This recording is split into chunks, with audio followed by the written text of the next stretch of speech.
Sports Encyclopedia. U.S. Steve Kim. Got Trent in the cut. Yeah. Where you at, man? In the gym shooting, I'm Durant. You ain't shooting John Moran. No fucking stupid, we ain't losing. Grind like something to prove it. Came to conclusion that it's proven. Yeah, I'm proven with a reliable source. Straight from the mouth of the horse. Smitty and JB and Smitty from West Coast to your side. Worldwide, we in your city. Keep it 150. We never change what's happening. Hurdle and get it cracking. No capping, we never lack it. Better stay in your lane. There's only three Lakers that I would not look the other way if I saw them motherfuckers coming. That's Kareem, that's Worthy, and that's Coop. The rest of them damn Lakers, fuck them. That's bullshit that Robert Parrish said. Coop, you know I got your back like a backpack, boy. Fuck Robert Parrish. You know he ain't shit. It's all good. You know, fuck the Celtics, all of them. We see you like shit, you fucking slap dicks. Issues get pressed so fast, you don't get sacked like bags and baggage. Smitty and Jason Brown, killed it, yeah, it's a rap. We what the game's been missing, we switched it and filled the gap. Smitty and Jason Brown, we killed it, yeah, it's a rap. We what the game's been missing, we switched it. To put the fear of God in these motherfuckers!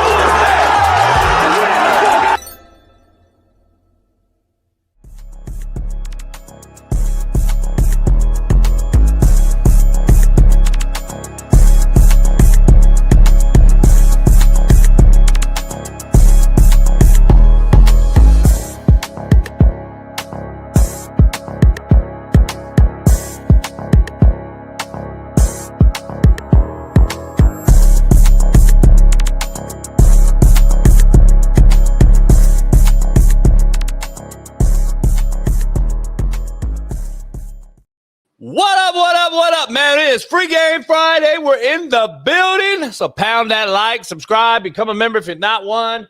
Make sure you head on over to Patreon today.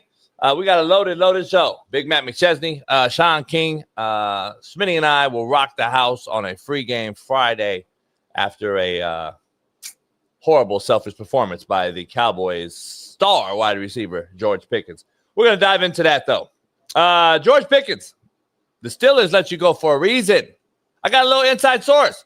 You were let go for a reason because you're a shitbird. You got a shitbird reputation, and there's a reason that they let you go. You want paid $40 million to loaf? You want $40 million to be lazy? You want $40 million to give zero fucking effort? Bag your shit up. I wouldn't pay you a squirt of piss. I can pay hundreds of guys to give what you gave last night, and that's fucking loaf after loaf after loaf. You are a shitbird. No matter how much money you get, there's nothing worse than watching an overpaid prima donna pussy. It's actually a damn shame. You don't inspire anyone on your team. And great future Hall of Fame players inspire others on their team. You don't want to block for any other players on your team. On the backside of run plays, you literally walked. I watched you. Zero effort in the run game, which doesn't help you in play action pass later on. You run zero fucking routes when you're double teamed full speed because everyone knows you're giving up when they double team you because you're not even in the route. So you just walk and jog. Dak Prescott sitting there with his dick in his hand because he knows you're a dead read. Your bipolar ass needs to be bagged up. The Cowboys are cooked. It is official. You are who we thought you were. Dak, unfortunately, I know you got a shitbird at wideout. I feel for you at the position. Trust me, I saw you sitting there waiting and watching him and looking at him and say, oh, fuck, he's shitty. He won't come back to the ball. He's getting fucking zero effort on coming back and getting big with the corner on his back and just dropping ball. I get it. But you also threw in a double coverage 3 times, and you threw 2 picks that were your fault, and that's who you are. Overpaid, under-deliverer. No effort by wide receiver. CeeDee Lamb goes down. And listen, injuries happen. Ask the Niners. But guess what? This is typical Cowboys to end the season every single year. Typical shit. Main guy goes down. Someone gets cracked. Someone goes to jail. Some other drama. You got a shitbird. You got a guy drop off. This is the Cowboys. Braden Fajoko may have spoke too early. He said we may owe Jerry Jones an apology. I'm glad I held the apology. We don't owe him shit. He's a billionaire that continues to fuck this organization over and over again by allowing himself to run the day-to-day and be the GM. But what do I know? What I do know is it's Free Game Friday, and nobody wants the Penn State job. Nobody. The last candidate, Matt Campbell, now has been reached out to at Iowa State, and I hear he's turning it down too. Are you going to call Brennan Marion next? He's leaving the head job at Sac State to go run the offense at Colorado for Deion Sanders. And from a source, I've been told he's the coach in waiting. There's no other reason, a possible explanation that you leave Sac State's head job after a year to go be the OC at Colorado if it's not your job when Deion leaves. But what do I know? What I do know is my Far East Sider 317, LeBron hairline having, Lamar Jackson loving, AR5 defending, Caitlin Clark jocking, and Daniel Dimes wondering. Big Smitty joins the show. Can y'all see me? Can you hear me? I don't really Can you appreciate hear like me? every day you're at some other city. What you mean? To me, it's like a direct slap in the face. How was that? It's like because you're really like low key on vacation, but you play it off as you're doing a lot of other stuff. I saw you the Uber. You're in Miami, and then you got the bitches. Like there's a lot of shit going on. I mean, it's Free Game Friday, but look, man, ain't been no bitch's house. I was in Atlanta for work. Go look up Operation Hope. I'm in the room with billionaires and millionaires. Left Atlanta, went to Miami for Art Basel. Shout out to Sheldon's business called The Players Company. I'm representing the Players Company tonight. I will be at an exclusive VIP panel with venture capitalists, founders, big time money makers, and movie shakers. And I'm being there speaking on the panel representing the Players Company. So I'm working. What's going on, Chad? So the video you sent me on Twitter, my text, forget it. Anyway, that was the Uber ride to here. Huh? That was the Uber ride, homie. Nah, I'm not talking about that one. But keep going, man. Go ahead and introduce yourself. Yeah, I'm talking to the chat right now, man. What's going on? The homegirl Mo said, you ain't got to explain yourself, Smitty. You ain't got to explain yourself. So shout out to Mo. That's my homegirl. What's good, blood? We got Keith. We got Daniel Caps. We got D. Jones in the building. We got who? We got Gene in this motherfucker. 678. Cloud Chasing. It's going to be a good show today. Hit the like button on your way in. So on your way out, we're already like 3,000 likes. That's what I don't get. That's the thing that throws me off. I don't get how you walk in and don't hit the like. And then we tell you and then you hit the like. And it's weird though. Like at this point, you would think they would already know to do it. Because like so many people posted their top 5 podcasts and we were ranked number 1 on their shit. Which we like it's actually like a lot of people actually. Like I got tons of Instagram DMs. I can't even go through them because it's too many. There's too many number 1s. So shout out to all them. Shout out to them. But my point is, if we number 1, you know to hit the like button then. You see what I'm saying? Like if we are your number 1 show, you know to hit the like button. We're an anomaly though. I don't think people realize what we are. We're an anomaly. Okay. And the problem is like they take our shit for granted because they just expect our greatness every day. Oh. And like the realest show, the funniest, the craziest, like passionate. Yeah. And then they just take it for granted. We're their number 1 show, but they just don't do nothing for us. Like besides like just be the number 1 show. They get hella sad though and mad when we do take like a week break. What the fuck, man? Fuck that. Come back. Fuck Christmas. Fuck Thanksgiving. We need the show. Like they really don't give a fuck about us. Like in a weird way. Fuck your holidays and wife's birthday. Like them motherfuckers really be like, they really like be on my head too. Like, man, fuck you too for cancel your show. And like I can't do that, homie. Like they really don't like us. They just like the entertainment that we bring them. You see what I'm saying? Yeah. Like somebody they know like your takes are horrible, but like they like your entertainment value. And they know that you're racist and they know that you say sexist shit.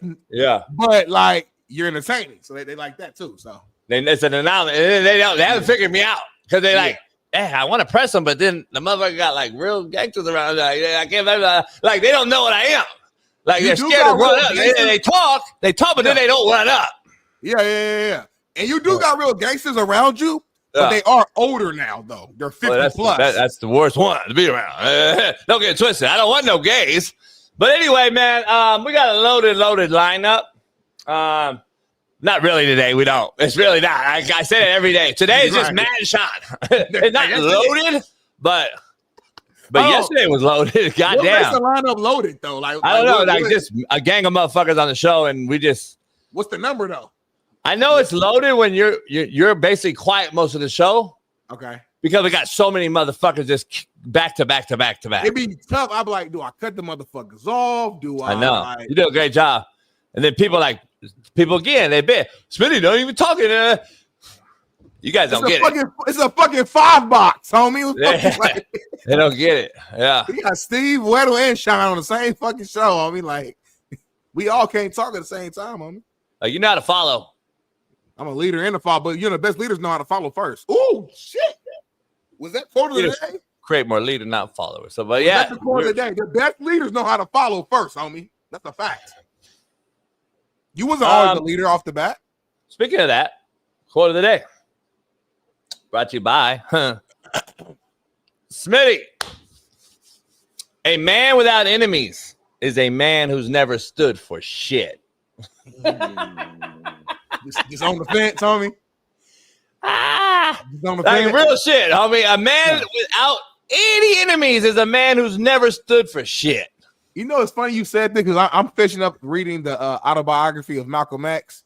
Very interesting man. I didn't agree with everything he said. Hated by your all. But yeah, by a lot of people. You know what I'm saying? But I'm at a point that I think it's chapter 19 where he was like admitting that, like, he said, I don't expect to live a long life. He said, like, when you take a stance and do what I do, you got your own people hating you. You got the white people hating you. You got this people hating you. He said, but if I die knowing that I made change and stood on my own, I'm cool with that. I'm like, that's crazy. He said this shit, and then obviously he actually got fucking killed later, like soon after. So yeah, I'm not saying that. I'm not saying that. But like, huh? Are you cool? Are you cool with like dying, like for your cause? I don't have a cause. That's the problem. Like, I'm not an activist. I'm not an activist. Nah, you try to be, like, Not really. I'm just a real cat. Like, so if we're killing off real cats, you're far right. Not far. There's no such thing. Far left is you. There's far left, but there's not a far right. It doesn't make sense. We already talked about that. Far left without a far we already right. talked about it. It can be. Can be. Because you realize you agree on this. Let me ask you. Let's run down a list of things real quick. Let's do it. You agree with boys cutting their dicks off? Go. No. Do you believe boys should be in girls' locker rooms? Go. No. Do you believe boys should play girls in sports? Go. No. Do you believe transgender teachers should teach our young youth in classes about being transgender? No. You're not far left. There's far left, homie. That's what believes in everything I just asked you. Do you think that I should come in here and break up families that have committed no actual crimes, have been here for 20 years, and remove the daddy from the house? Go. Yes. Do you think that?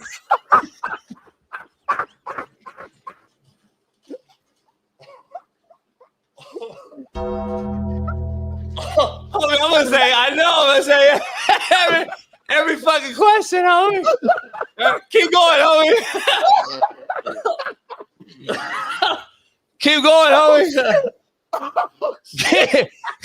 Keep going. You might as well keep going, homie. Like shit. What do you want to say? Right now, homie. What do you want to say? What do you want to say? No, I'm really crying, homie. That shit's crazy. What do you want me to say? Yes. Yeah. Like I got homies. I got homies that get pulled out. Yeah, I get it, but guess what? Far right, homie. That ain't far right though. You got it. If we could have kept our smile from laughing, we could have kept going. But I'm sorry. That's not far right. That's one thing. Oh, shit. I hear you, homie. I'm just saying. But anyway, get the CTV. Huh? Get the CTV, bro. Go to contrary CTV. to belief, brought to you by ICE. Let's dive into it, man. Smitty, I used to walk into a room and wonder if they liked me. Now I wonder if I like them. Contrary to belief. Yeah. Fuck if you like me, homie. I walk in now. I walk in Smitty like this now, homie. I'm tired of walking in motherfucking places. How you looking, homie? I used to walk in when I was, youngster. Fuck, he like me? Would she fuck with me? I don't want to be here. This motherfucker, I don't think they like me here. Now, homie. Motherfucker, I don't really fuck with you. I don't like you. I seen you talking on Twitter. I don't fuck with you. You're a bitch. Yeah. You're a fucking gay. You're a bitch. And I just go like that now, homie. That's what I do. That's what I do now. I just walk right in now. I point you out now. I see it. I feel the energy in the room. Are you the motherfucker now? Yeah. Got you. When you were but young, actually, I'm not. But you didn't know it though. I'm not even saying I'm the motherfucker. I'm just saying I know who I am now, and I don't really give a fuck what you think about me. That's a good point. And at what age does that fully take over? Because I remember, you know what, a long time ago. I want to say 42. I asked Whit like that a long time ago before he left Fox. We were just riding. I think he was in the car or something. I was on the phone with him. And I don't know what we was talking about, but I was like, one thing about you, like, regardless of what you agree with and all that stuff, one thing about you, though, is, like, you really don't give a fuck what nobody think about you. And I can't remember what his exact full answer was, but, like, I feel like as you get older, though, it just hits a point where you just say, fuck it. I'm getting more to that level, but I'm not fully there. I'm not going to lie. I'm not fully there, though. But you're getting there. Like, in 3 years on this show, you've gotten there. I appreciate that. I mean, I don't know if you want to appreciate it. You're actually, like, I'm proving, like, you're growing, like, towards the right. So, anyway, let's keep going, man. We got poll questions. I'm just getting older, homie. Getting older, homie. Yeah, when you get older, you're going to be like, fuck. Because here's the thing about politics, that I'm not political. You are, but go ahead. Not at all, but people get mad. They're like, he's really political. No, I just know certain shit, and then I've lived 49 years. The political playbook. But yeah, because I lived 49 years. I'm like, let me get my fucking take on this shit, because since everybody else has a fucking take. You sold Trump merch. Go. Oh, yeah, no doubt. Promote the shit out of it. Here's the issue. You're either a conservative thinker or not. Like, I'm just saying, as we grow, because, like, when I was young, I always had this conservative mindset, but I was a Democrat. Yeah.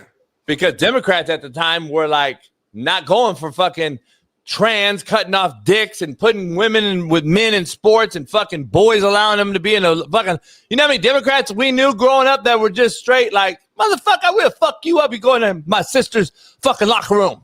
Like, that ain't the party no more, homie. That's not it. That's been flipped. In my opinion, the fucking parties have been flipped. So, like, that's the issue. When you get to be 40, I bet you're going to have a conservative mindset, because I know enough about you that you're like, well, I don't believe in that. I don't believe in that. I don't believe in that. I don't believe in that. I don't believe in abortion. Right. I believe the women should have the choice. Right. That's like the most hated. If I say that, like the far right are fucking, JB, you're not a conservative then. Right. Motherfucker, you want a broad to be able to get fucking held down against her will, impregnated, and then have that motherfucker's baby. That's crazy, right? Oh, you got me fucked up. I got a daughter and a wife, or a daughter and a mom, and a daughter and a mom. Fruity and slipper. No, I'm just speaking in like general. Like, motherfuckers got wives, daughters, sisters, mamas. Like, what? And she got to have the kid. So I believe the women should have the choice. You can say it's not true, Laker fan, or whatever you want to say. See, you go against the fucking abortion thing, and that's like the number one conservative fucking agree on thing. Like, if you go against the fucking, it's a murder of a child. Motherfucker, not a child. It's fucking zygote. Shut the fuck up. Miss me with your fucking high horse. It's a motherfucking zygote, an embryo. It's a full breathing baby. Shut. That's when you motherfucker get weird on the far right. I'm going to tell you right now. It's a full walking baby. Motherfucker ain't paid a bill yet. Shut the fuck up. It could be pillowed. So anyway, let's move on, man. What we got, homie? This ain't Friday. I give a fuck about this abortion bullshit. I mean, I'm so fucking tired of you fucking weirdo fucks talking about abortion. Motherfucker, please. If the girl don't want the motherfucker, don't have it. Shit. But if you just keep doing it, Smitty, I got a problem. Right, that's what I'm saying. Of course. If you and her keep getting pregnant and you keep doing it, now we got a problem. Irresponsible, though. Yeah. Now you're just irresponsible. Fucked. And you want 12 kids out there like some Mexicans, and you want to be running around here with fucking 12 motherfuckers deep in a Volvo. Like, nah, fuck that. Now, everything else, I'm on the right. So anyway. Don't say everything else because it's so broad that it might be some shit that you don't even know about. Like KKK is on the right. Yeah. So I know you're not that. So They're not on the right. They're not on the right. They're not on the right. See, that's the difference. We got so what side is the KKK then? They're extremists, just like the Somalians are in Minnesota. Just like the Somalians y'all defend in Minnesota. That one. I don't know nothing about Somalians. I got a homegirl from Minnesota. So Yeah. See, exactly. You read headlines. Point, homie. You read headlines on Twitter, and then don't do a deep dive, and then you use that one line you read, and then you use it as if you know what I'm saying? Like you did a deep dive into it. Are you reading Malcolm X? Yes. Have you got to where he says the Democrats will kill me? I got to this point right here, and Have you got to where they said that the KKK is far left, liberal? I got to this point when he said they was asking about who did he favor in the voting between Johnson or Goldwater, and he basically said conservatism in America's politics means let's keep the niggers in their place, and liberalism means let's keep the Negroes in their place, but tell them we'll treat them a little bit better. He said let's fool them. So he basically said the liberals are foxes. Keep going though. And the conservatism are the wolves. He said they both fucked up, which is what I've been fucking saying the whole time, which is why I've been telling your ass stop. You gotta keep reading though. Either side so heavily. Wait, when you find out why they actually put him down, you're gonna be like, damn, I'm right now. You're going to be conservative right away as soon as it happens. Boom. As soon as you get to that part, hit me up. You ain't even read the book, homie. But continue. I've read it several times. You weren't even born yet. Let me dive into this, though. Poll question. Poll question about you, by Whoop. Would you pay George Pickens? Go.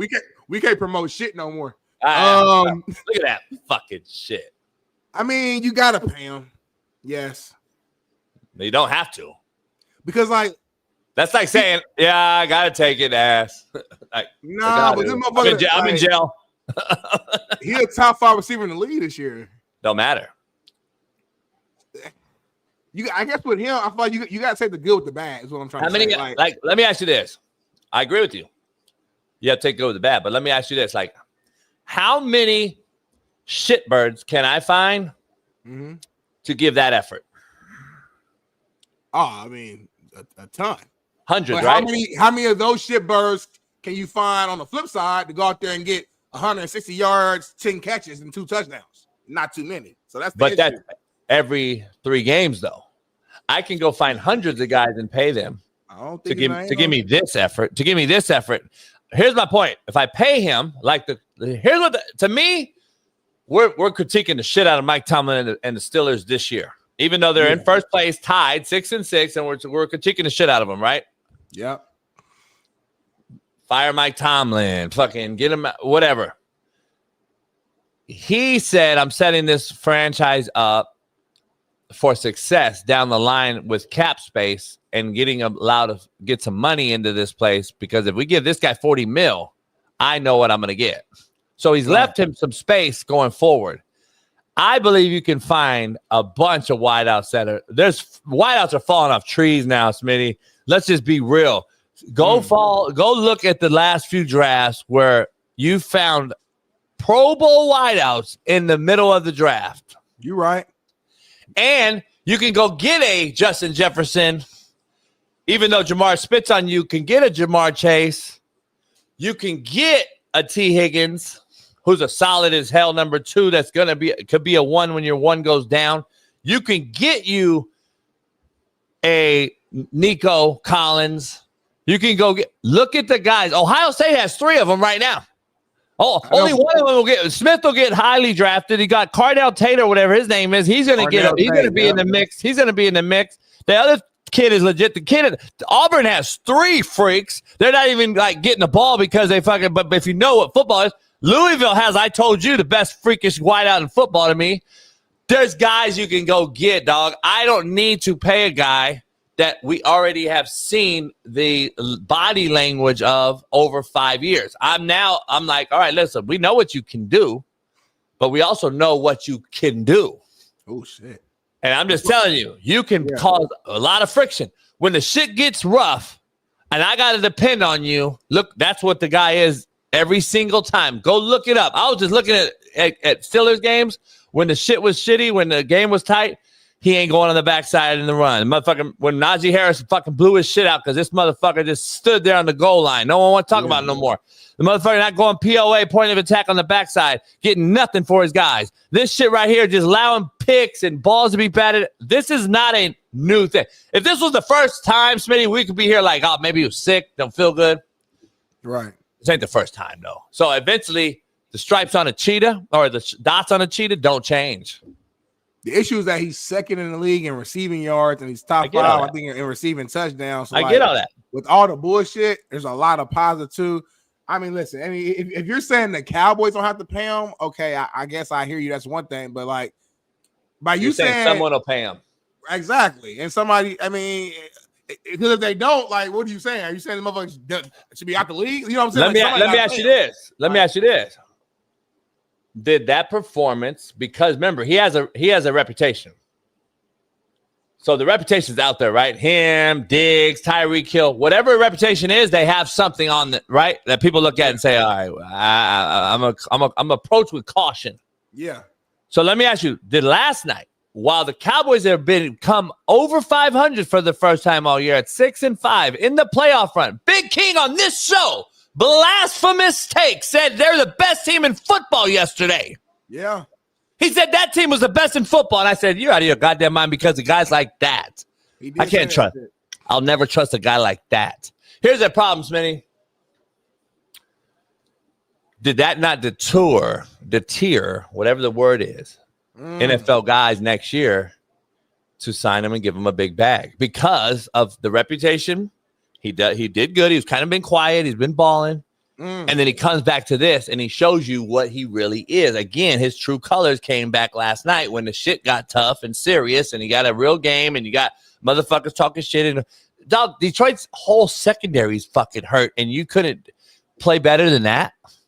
I hear you. To me, that's telling to my pocketbooks if I'm a team that Dallas, let's say Dallas says I'm not paying you, right? Yeah. Because we know it's going to go well into the fucking day with Jerry Jones. He not just paying a motherfucker at the end of this year and say, all right, you're coming back to game 3 of the next season. So all the teams before when they get serious, are they seeing last night's game and saying, hell no, we're not paying this motherfucker? No, they're not. You know these owners be paying. You know these motherfucking GMs be paying because they're going to look at all the other games. They're going to look at the positive side of them like, yeah, this motherfucker's crazy, but fuck. 1,200 receiving yards, 8 touchdowns. Fuck. Hey, the problem is, like, you don't let guys go, Smitty, for the fact that you don't want to pay them. Right. You let guys go because you don't fear them if they come back to play you. Oh my God. Why you dropping like quotes like that today?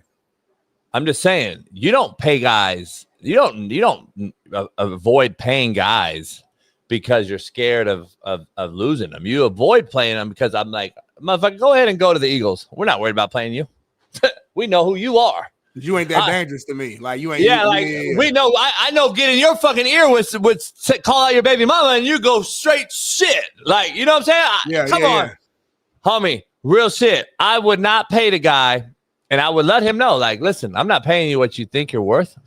Go ahead and shop the market. Because if you come back and play against us, I know what beat you. And I'm not worried about you at all. Your true colors will come out. And that's all I'm saying, dog. I wouldn't pay him $40 million because that's what he's going to want. You know that. Yeah, 100%. And if he didn't have this episode, he probably would have got through like a fake-ass good boy does. He would have got through the cracks. He would have probably got through the cracks and got paid.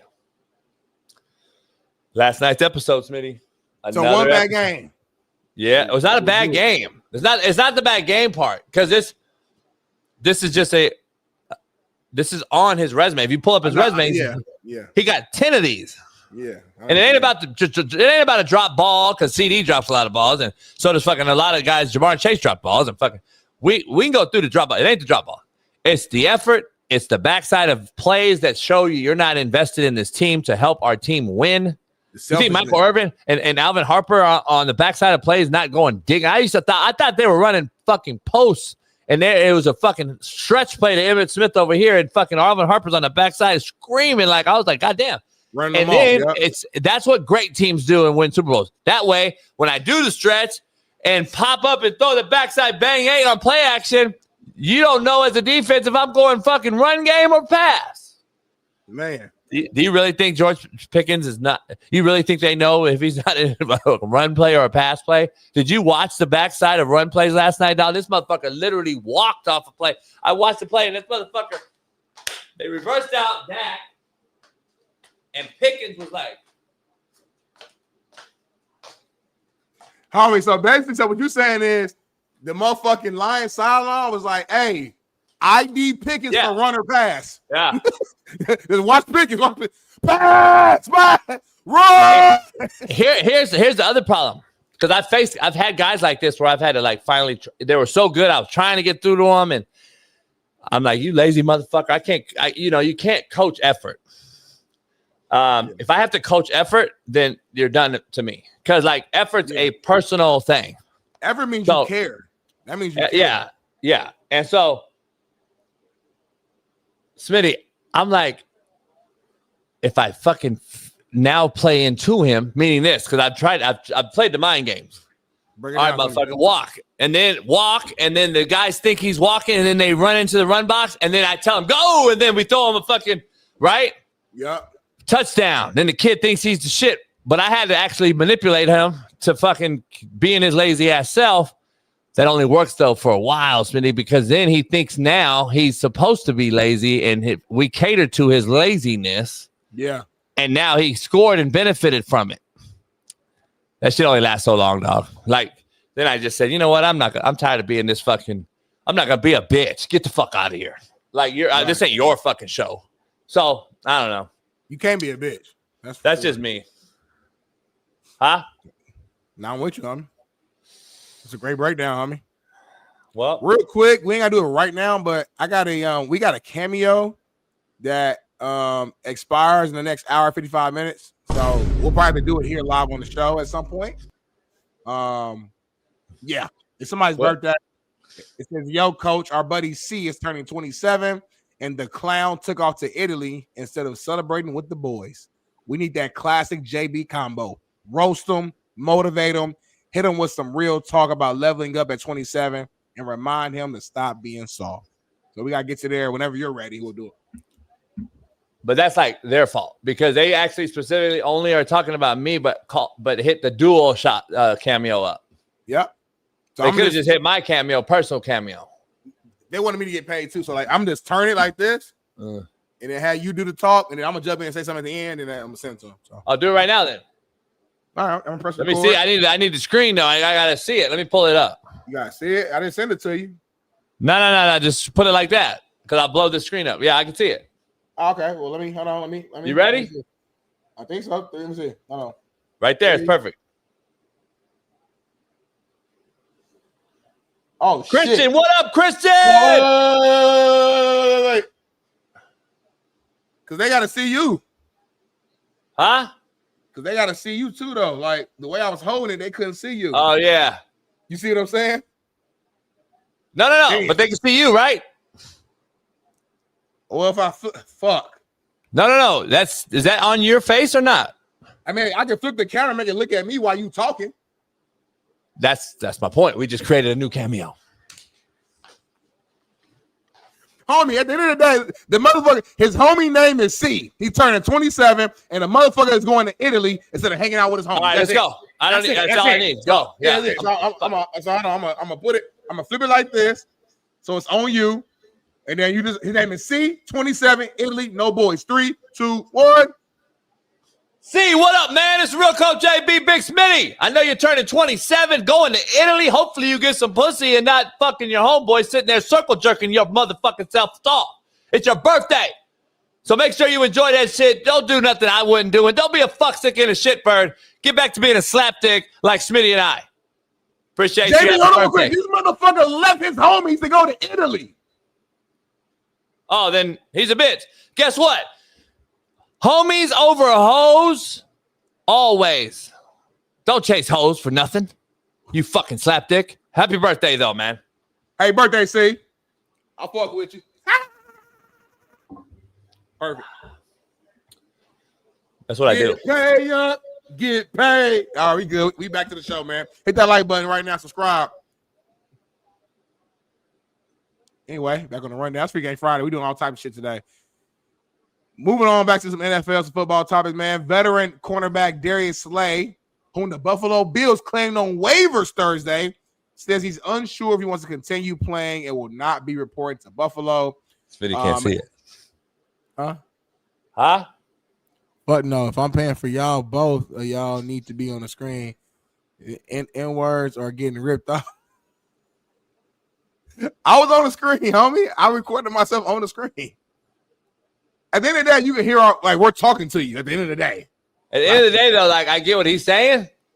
And like you're defending, like you're trying to figure out this, like it's okay. It's still okay for us to do our way we just did it. I mean, these motherfuckers know that we're not gonna be with each other. Like this is a 24-hour request. So like, yeah. And by the way, it's for $34. Shut the fuck up. You broke motherfucker. Anyway, go back to what we were talking about. Yeah, basically, Darius Slay got fucking claimed off waivers by the Bills. He said he ain't gonna pull up yet. He's not sure he wants to keep playing or not. He's not gonna pull up. Yeah, what is this? A club?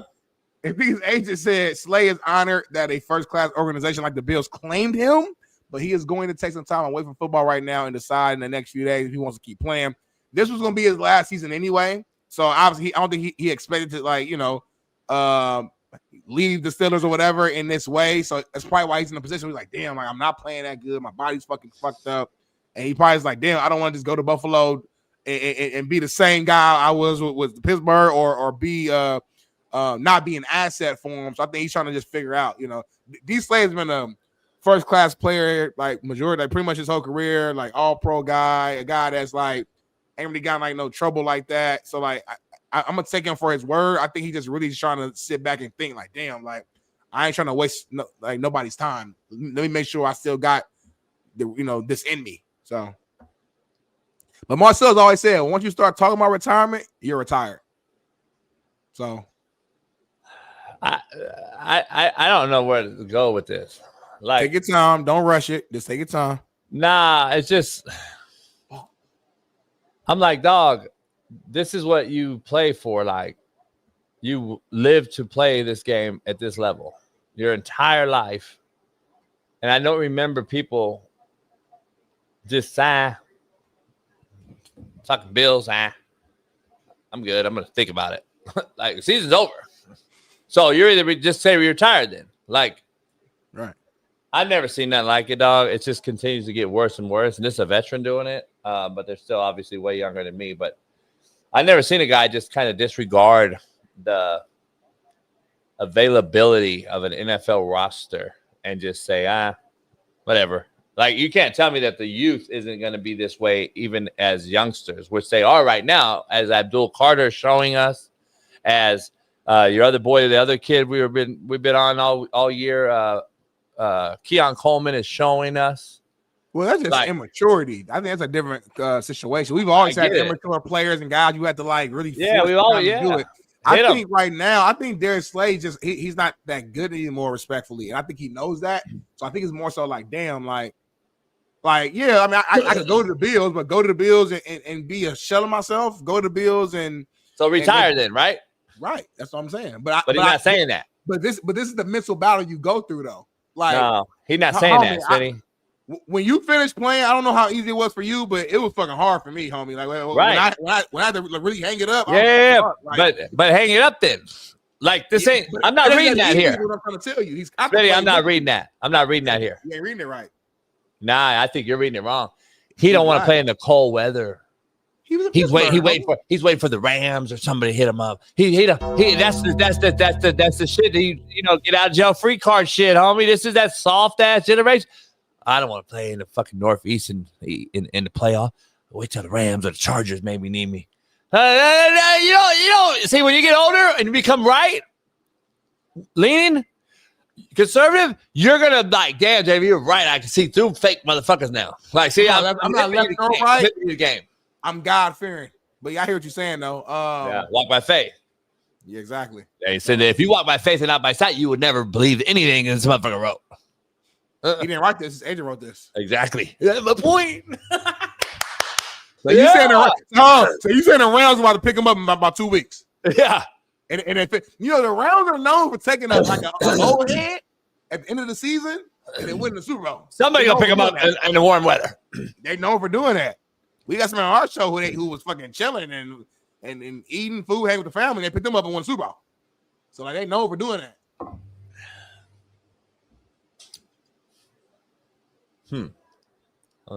But anyway, we got a lot of shit going on. Yeah, it's crazy. My boy works at Warner Brothers. Oh man, do we? Oh, he do the one I met. Yeah. Breaking news, y'all! Netflix is acquiring Warner Brothers in a deal valued at $82.7 billion.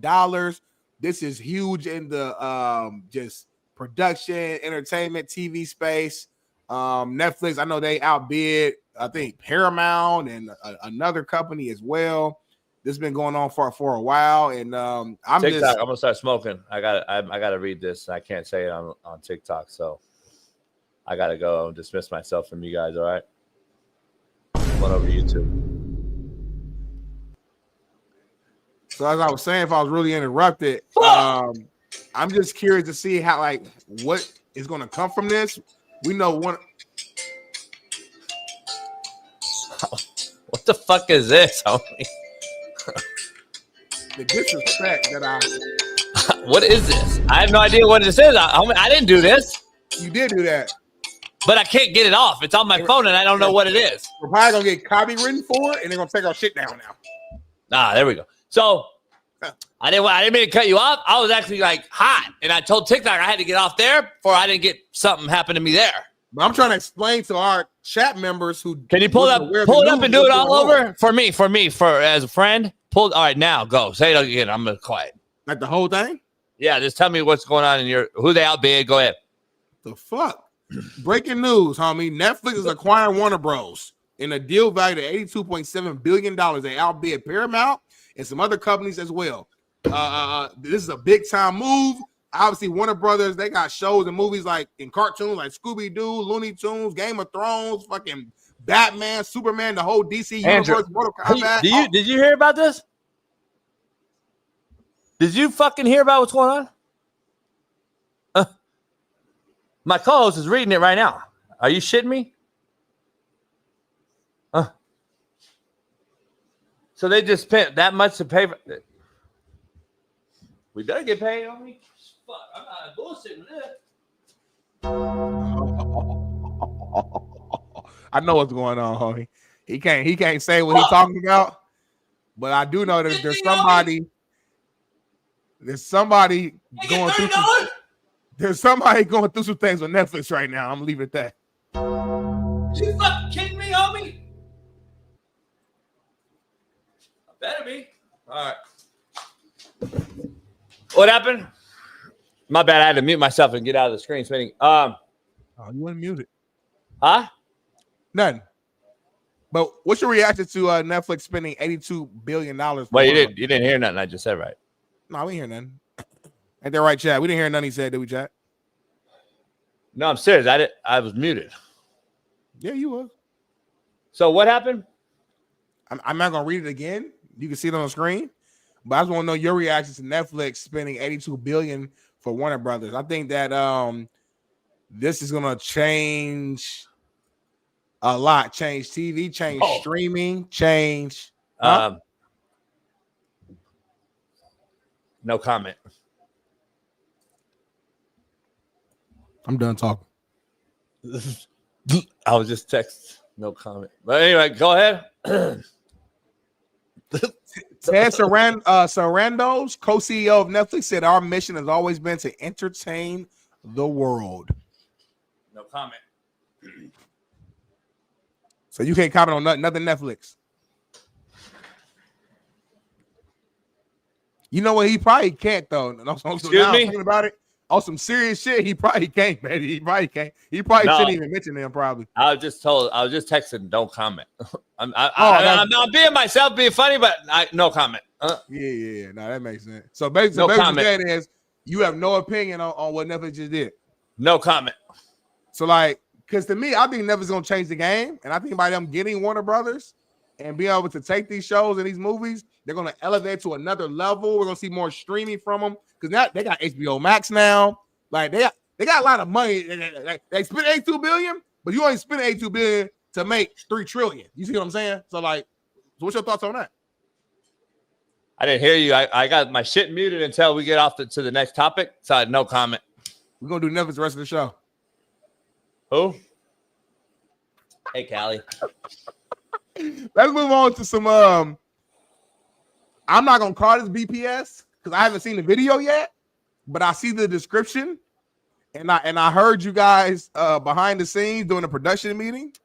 I'm going after Warner Brothers now. I'm adding Warner Brothers to this suit. And we're gonna show this video. I don't know what we're gonna call this, y'all. Yeah, Can we add Warner Brothers? Can I add Warner Brothers to the suit now? Huh? Babe, show this video. This Michigan State player, and I want to let's see what's going on.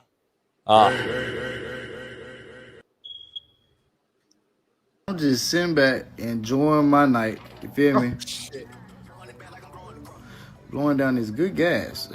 And I come across some bullshit on my page. Fam, what in the fuck is this? Why is this nigga hitting splits? Why is this nigga laughing and allowing this shit? Is this nigga a recruit? Who is this nigga? He went number 99, so Cud gotta play DN. Shit, look like that what he taking. D in the end. Cuz, look at these pictures. Look at bruh face. He's serious too, cuz. That nigga is not playing. That shit is not a joke to this nigga. That nigga got his leg all the way up on this motherfucking... Why is you this flexible? And why are they sitting here posing? And what is going on? Who is this? I am David Stone Jr. My boy. Oh, they gotta be old. David Stone Jr. played in Oklahoma or something. Hey, he fine, but my boy, I ain't gonna lie. This shit is not it, my boy. Pop standing there like this shit okay. He's standing here like this shit okay, my boy. This is not okay. Stop hitting these fucking splits, weirdo. The fuck is this? Oh, see it? Like, I just don't get it, bro. Now he with a bunch of goofy ass linemen. He's flexible. What's this one, homie? Hell no. That way y'all fucking suck because of shit like this. Hey, hold on. I think they just fired their coach too. Hold on. They did just fire buddy. About 2 days ago. I would have fired your ass too. Hell nah. Ain't no way I'm showing this shit to recruits. Fuck y'all got going on in Michigan State, Hold on. What's this one though? Nah, turn this shit off, homie. That's the pose you do that you show on your stool when you about to get your AE. You lean back and you do this exact same homie, hold up, homie. Hold up. Girls eat your ass all the time. Hold on, homie. This one right here, though, might fucking fuck with me, though. It might? This one fucks with me a little bit. The whole damn slate should fuck with you, homie. I mean, this one and then this one is just, this one's sick. Like, this. What's worse, though? That one is ridiculous. But, homie, he said, why dude behind him? Shit. Why the dude behind him posing allowing this is what he said. Like, why he allowing Why the daddy sitting there? Daddy like this, like smiling. Like it's smiling. a picture or something. Homie. The daddy gotta be disappointed, but like he just can't say it. Look at that. Weird shit, homie. Motherfucker's like literally forward leaning though. You know what? I'm thinking about this. This has to be AI. Or like Photoshop. There's no, I'm telling you, there's no way in hell. There's no way in hell that a real football player on the team is doing this. There's no way. Go ahead, Jason. First of all, ESPN's crew, if you haven't watched them lately, they do this now. No, they don't. They raise their hands? On my mama. On my mama, homie. Stephen A. Smith did it the other day. Fucking Swagoo did it the other day. Stephen A. I had to interview Stephen A. off camera yesterday fucking day. Huh? I was with Stephen A. fucking yesterday or 2 days ago in Atlanta. Oh, yeah? Yeah. Did you ask him?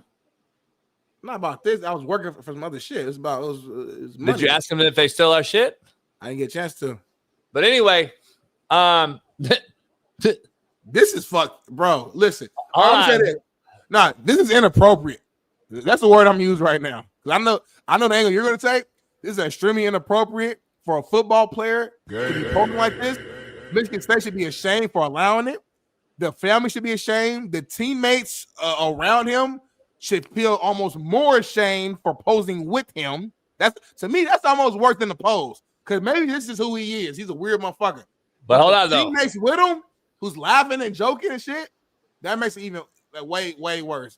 Go ahead, Jason. This is pissing me off. To the chat's point, if ESPN is mocking us by doing our thing, yeah, that's still doing our thing. We live rent free in their head. That's what the point is, dumb fucks. Smitty, I gotta ask you though. I gotta Google this player. I gotta ask you though, real shit though, real talk though. Yeah, I'm still recruiting them. Hell no, homie. I ain't never coached. Can you imagine this motherfucker get off, homie? What? Hey, homie, that being though, hey, the being at the point of attack. Homie, you mad if I get up, homie? God, show the dip in the rip, homie. Show the dip in the rip. Homie, that homie got Von Miller dip and rip ability. Homie, hold on, homie. He got Von Miller dip and rip ability, homie. Hold up, homie. Paris, cut it from the point of when JB said, I'm still recruiting this motherfucker. Like, start out at the beginning, cut to that point, and then go. Homie, he probably got Von Miller, because Von Miller knee touched the ground when he dip and rip. How you do it, homie? Blue 42. Blue 42. If I get up right if I get up, I'll rip my shit, homie, on everything. I can't get up, homie. If I get up, I'll rip my shit, homie. But this motherfucker's get off, so the tackle's got to be in a deep ass set. Like, he got to retreat, homie. But then when the motherfucker's facing you head up, homie. Yeah. And he take on so you're trying to read him? Yeah. 3-4. So you're trying to read me in the mesh. The quarterback's over there. Yeah. I take the back. Yeah. Quarterback, pull it. Redirect like a motherfucker, homie. You can't read the motherfucker, homie. The motherfucker. He gay ass so long and flexible. Show that flexible motherfucker, homie, with his leg up on the wall like this. Like, hey, homie. Look at that motherfucker right there, homie. Right there. That motherfucker's 6'7", homie. So, Jeremy, you said the tackle does a down block. They're fucking reading off the end. He comes down, hits the back. Quarterback keeps the fucking ball, and he still makes both plays. Hey, you can't read that motherfucker, homie. He actually fucking with you. He actually fucking with you. He like. You can't even read the motherfucker, homie. He like. Hey, he did all that. The QB still in the motherfucking mess. Hey, the ball snapped, homie. That motherfucker got long arms. Ball snapped. The motherfucking DN has already took it back and came back, and the motherfucker's still in the mess. Homie got Javon Curse arms, homie. You all right? Catch your breath, homie. With the thong flops on. Callie excited. Look, Callie, that tail wagging like a motherfucker. Callie liking you run around and work out and shit. What you doing, homie? You all right? I'll see you in 2 minutes. Oh, I guess it is time to break. All right, we see y'all in about 2 minutes, man. Hit the like button, man.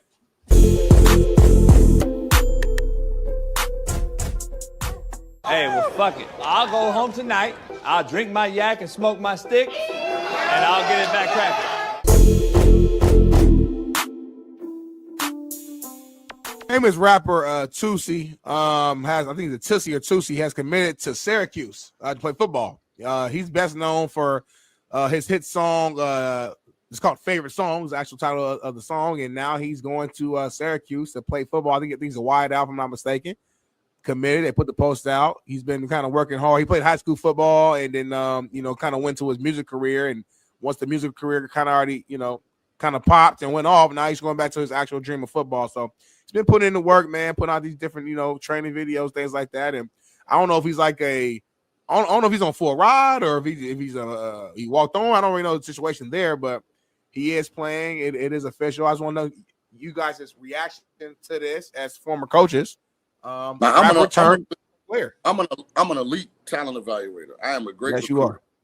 I see a undersized slot type receiver that does not have elite change of direction or short area quickness. So it's a good story for Syracuse, but I just don't see the skills. Okay. For a guy his size, because he's only 5'6", 5'7". Smitty, how old is he? 24, 23, something like that.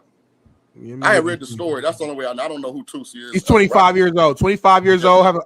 Has a birthday coming up next month, though. He's going to be 26 in about a month. Oh. Am I blind, though, JB? I don't see the explosiveness for a guy his size. I don't see change of direction. No. But you got to love, before JB says this answer, you got to love the story. You got to love the fact that this kid, a guy who he has to love the game. Because I don't know how rich he is, but I ain't knocking the kid. The guy got money. He don't, so it's not like it's a money thing. Like if he's doing it, he actually wants to do this because he loves the game and he's putting in the work. So out of respect to that, as me as a competitor, I respect that. And now the question you got to ask is Syracuse bringing him in just because of the name and to help other recruits get in there, or are they seeing something that our superior talent evaluators, Shaun King, is just not seeing in these clips? I don't know. Is he on scholarship or is he paying his own way? If he wanted to walk on, I'd be like, cool, but I can't give him a scholarship. Yeah. Not right off the bat. We try and win the ACC championship. I don't think he gets us closer to that, but I like the story. I'm happy for the kid. Go do your thing, big dog. But I'm saying, Syracuse ain't loaded with dudes. We can't waste no scholarship on non-dudes. We got to go find us some dudes. So when we line up against Clemson and Miami and these kind of athletes, man, we got a shot. But could this be a recruiting, trick? You know what I'm saying? Just maybe. I don't know who Tusi is, but I'm not that era of kids. So he's popular with the young folks for sure. I have no idea who he is as a rapper. Jason, what's your thoughts? You've been quiet, Jason. No offense, Tusi. That's what you got to go get. If you're going to get a small guy, you got to get a guy like Tank Dell. Tank Dell, a Florida high school kid. We recruited at South Florida. Ended up going to Houston, changed the direction, explosive. But he plays way faster than what he ran in the 40. What about Xavier Strepo, though, for the U? He's broke so many records for receiving records. This guy ain't really special in any category from a speed standpoint. Technician, different body type than Najur. I wanted to show that Tank Dell 40 right there because here's a simple fact that if you're going to be as small as you are, you have to be what we call a difference maker, or I'm not recruiting you. Right. So you have to be Dante Hall-ish. You have to be a guy that at that size really does never, ever get hands put on him, Smitty. Ever. That guy right there is rounding off his hips. He's rounding down straight. He can't make a straight line cut off of a break. Here's what it is. It's a mockery. And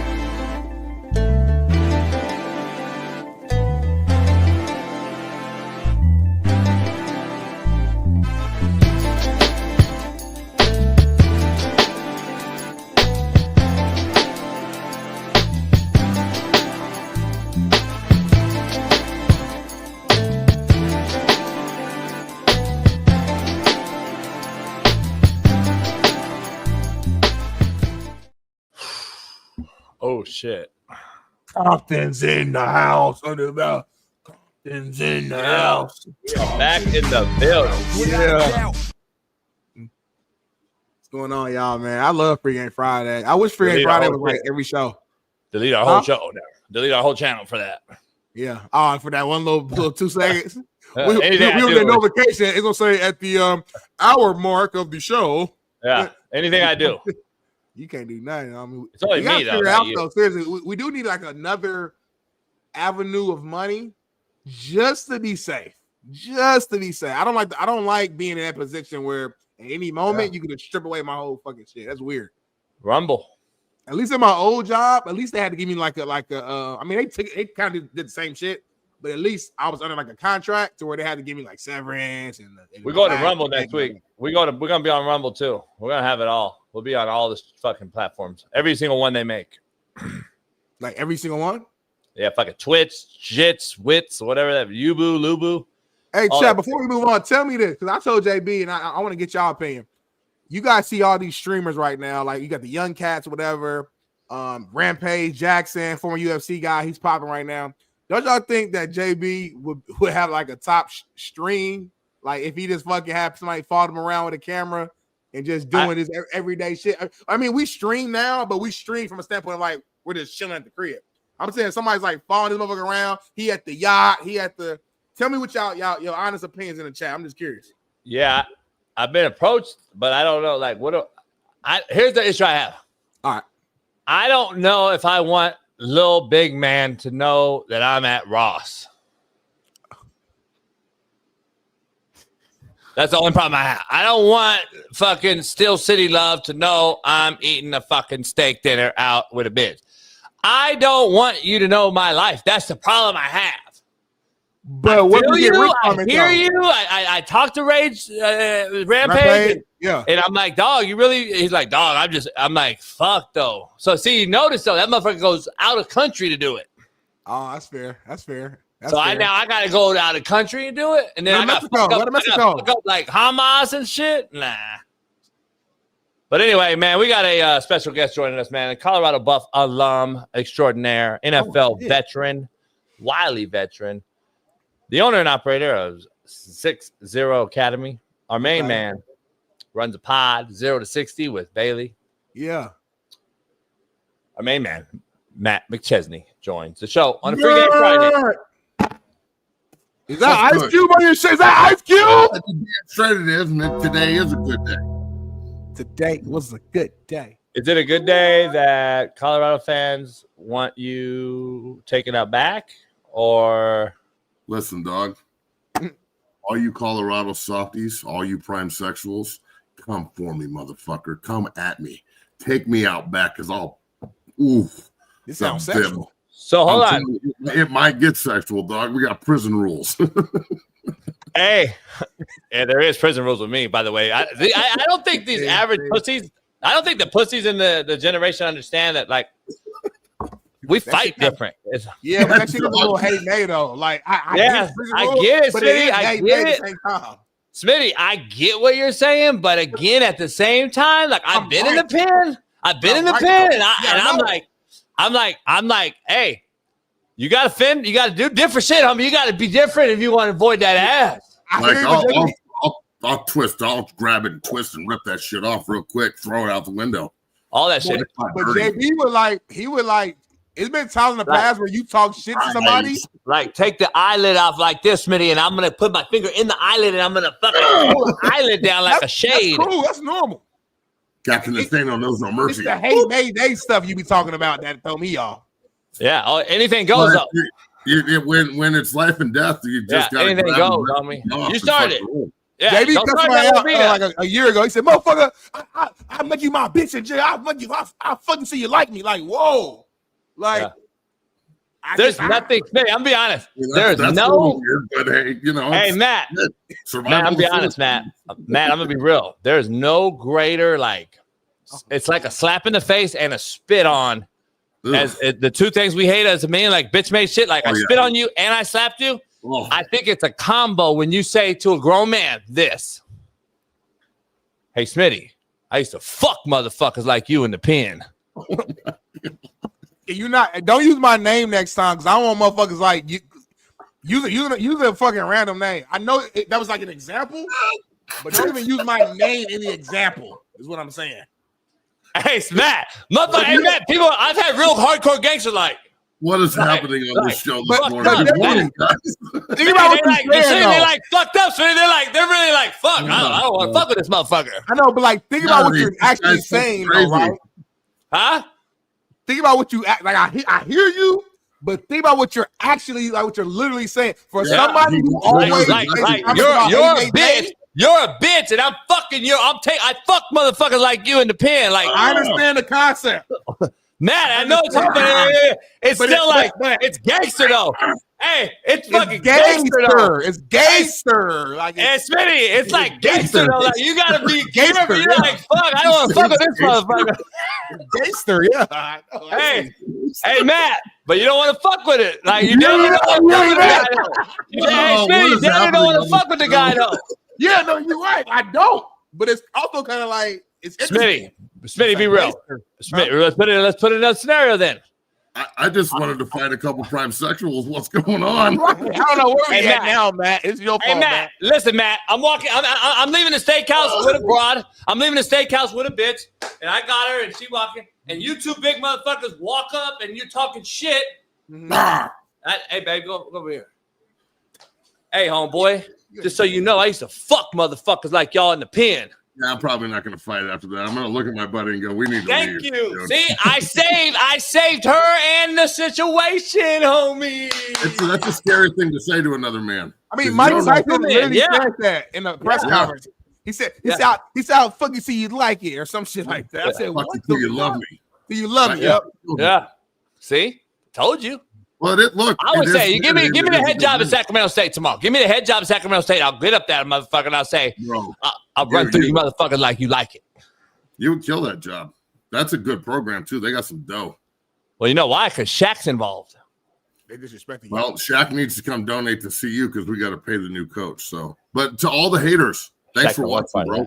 Keep it up because guess what? I'm not going to stop doing talking shit. I'm going to be talking shit like a motherfucker today on Whitlock right after this and on my show at 1. So let's go. I wouldn't coach Sacramento State, Smitty. I wouldn't coach Sacramento State if you fucking gave me $7 million. You say that about every school. You would be up there. You would be up there and dressed up like the fucking Hornet for $7 million. Shut up, dog. It's a fucking shithole. It's like Kansas of California. Yeah, well, there's a lot of Russians in Sacramento. I'm sure you can find some fucking Russian dimes. That's cool. A lot of gays too. I ain't gonna lie to you. Anyway, let's move on. If I have you $7 million as your co-host, I'm making you coach. We would do the prime sexual thing. We would do the prime sexual. Film me on everything. Yeah. For $7 million, motherfucker, I'm coaching with you, motherfucker. I'm saying that we'd film it like the prime sexual. I mean, like Dion does the whole film everything. I wonder if like he's gonna flip that and turn the prime sexual into something like beneficial, like start telling Shaun t-shirts say prime sexual on it. Bitches will love that shit. Have you ever commented on it? I got a t-shirt that is being made with prime sexuals on it. So see, the ding. Yeah, I just haven't put it on. I might show the picture today. I might show the picture. I'll send it to Bailey. It's already done. I'm just waiting to launch it on the site, but I got to make sure I do it right. Kind of like the other broad I did it of like, it's got to be AI generated where it can't literally have the real face, but look like the face. Oh, nice. So like legs up. Yeah. Yeah. Something. So anyway, it was a good day. Legs up. Well, we'll get to that. I'm sure Matt was watching our show. You probably saw that fucking athlete, I'm sure. Anyway, Colorado is. No, he didn't see it. He didn't see it. Can we ask him? Can we ask him? Oh, yeah. Let's ask him about this new recruit. I'm going to get to the topic, Billy. I promise you, but real quick. Just show him the legs up. He just said legs up, Matt. You just said that, right? Legs up. Okay, so speaking of legs up, did you see the Michigan State star defensive end and the post that he was doing with his legs up? I'm just sitting back, enjoying my night. You feel me? Blowing down this good gas. Keep looking, Matt. And I come across some bullshit on my page. What the fuck is happening right here? Oh my fucking God. This isn't real. This isn't real. You motherfuckers are setting me up. This isn't real. This isn't real. I can't believe this is real. There's no way this is real. Pat Fitzgerald isn't going to go for this. Get the fuck out of here. Now they're. You remember the scene in Longest Yards? Give me a D. Give me an I. Give me a C. Give me a That's what this is. Right there. There's the K. Give me a D. Give me an I. Matt, can I tell you? Matt, can I tell you the truth? Can I give you the truth? Can I tell you the truth? Sure. It's 1,000% real. It's not real. Shut up. We verified it, bro. Real? It's real, man. This is a recruitable defensive end prospect? Yes. What's his fucking name? Chandelier? So it was last year's recruiting class under Jonathan Smith. Well, that's not surprising. They were fucking terrible. Hey, Pat Fitzgerald gonna bully this motherfucker. Pat Fitzgerald will get fired over this motherfucker. Pat gonna bully this motherfucker. Damn, Pat, if this guy's on your team, you need to get rid of him ASAP. Hey, man, Pat gonna throw his ass in the trash can. He gonna bully this little motherfucker. You think we were bullying people at Northwestern? No, look at that right there. Look at that one, though. That's the most telling one to me. That's the most telling one to me. That's the one that says, hey, Michigan, come over here, big boy. Fuck the one that fucks me up, Matt, is the K. That when he give me a D. Fucking me up. Give me an I. Give me a C. Actually, that one, quiet as kept. If you look at that last one, this was fucking me up though. Right here, look, he's like pointing. That one right there, though, Matt. Real shit. Look at his ass is arched up. And the guy in the back is looking at it. That's even weirder. Thank you. So, that's the part. That's almost worse. At him. That's fucking even weirder. Number 9, you're weirder than 99. 99 at least is telling us who he is. Number 9's like, maybe shit. I might come to Michigan. Hey, Matt, I'm out of breath and I'm exhausted and I'm sore now because I demonstrated this earlier, so I can't probably do it again. But having said that, that's David Stone, by the way, hey, Matt. You know Matt, David be Stone. honest, Matt, we come in the recruiting room and we come in the recruiting office and I'm sitting, Matt, sit down. I want you to see this guy. We're fucking taking him, though, Matt. Matt, we're taking this motherfucker. Look at this fucking. Hey, Matt, this motherfucker. Look at his hip flexibility. Hey, Matt, you're in the mess. You're in the mess with the queue. We just went through it, and I give you fucking pool read. I crash, and then I just fucking turn around. I make the play on the queue, too. Shit. Hey, homie, JB. He's a fucking player we've never seen, Matt. He's a player we've never seen. A motherfucker fucking. JB. Fuck the spear, JB. That motherfucker just jumps into a split, homie, and grab both. JB, motherfucker just look. He just grabbed both. Hey, split, homie. We ain't ever seen a cat like him, though. Anomaly. He's an anomaly, homie. Oh, homie, look at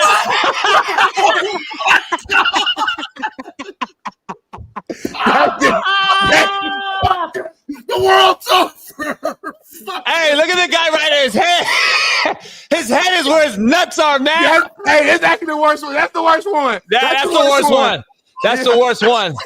That's the worst one, homie. That's the worst one, homie.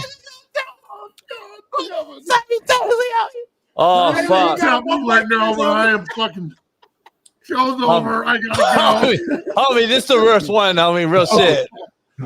Hey, because that's I feel him though. See. Hey, that's the JV pose when the AE come over, Matt. Yeah, I actually fuck with it. I can fuck with it for the AEs. Kevin the Trucker, do a side by side of JB doing this pose with this picture. Kevin the Trucker, please do a side by side with this picture and JB doing the same shit, homie. Oh my God. Look, that's some Mel Tucker shit right there. Homie, I'm gonna spit on myself, homie. God damn. Hey, well, anyway, man, officially fucked. Football is fucked. Yeah, it's up. And Matt, we've been talking about this for 4 years now on this fucking show. You and I, before the show was even growing, and I said football's fucked and it's gay and blah blah blah blah, and it's coming to fruition, man. It is. It's definitely. It's just a matter of time for a center and a quarterback are fucking each other and married at this point. Well, Colorado's hired Sacramento State head coach Brandon Marion as his next offensive coordinator. That was good. That was good. That was a hell of a transition. You want to try that again? I was letting you guys know. Well, Colorado is hiring Sacramento State head coach Brandon Marion as his next offensive coordinator. Former UNLV OC just wrapped up his first season as an FCS head coach.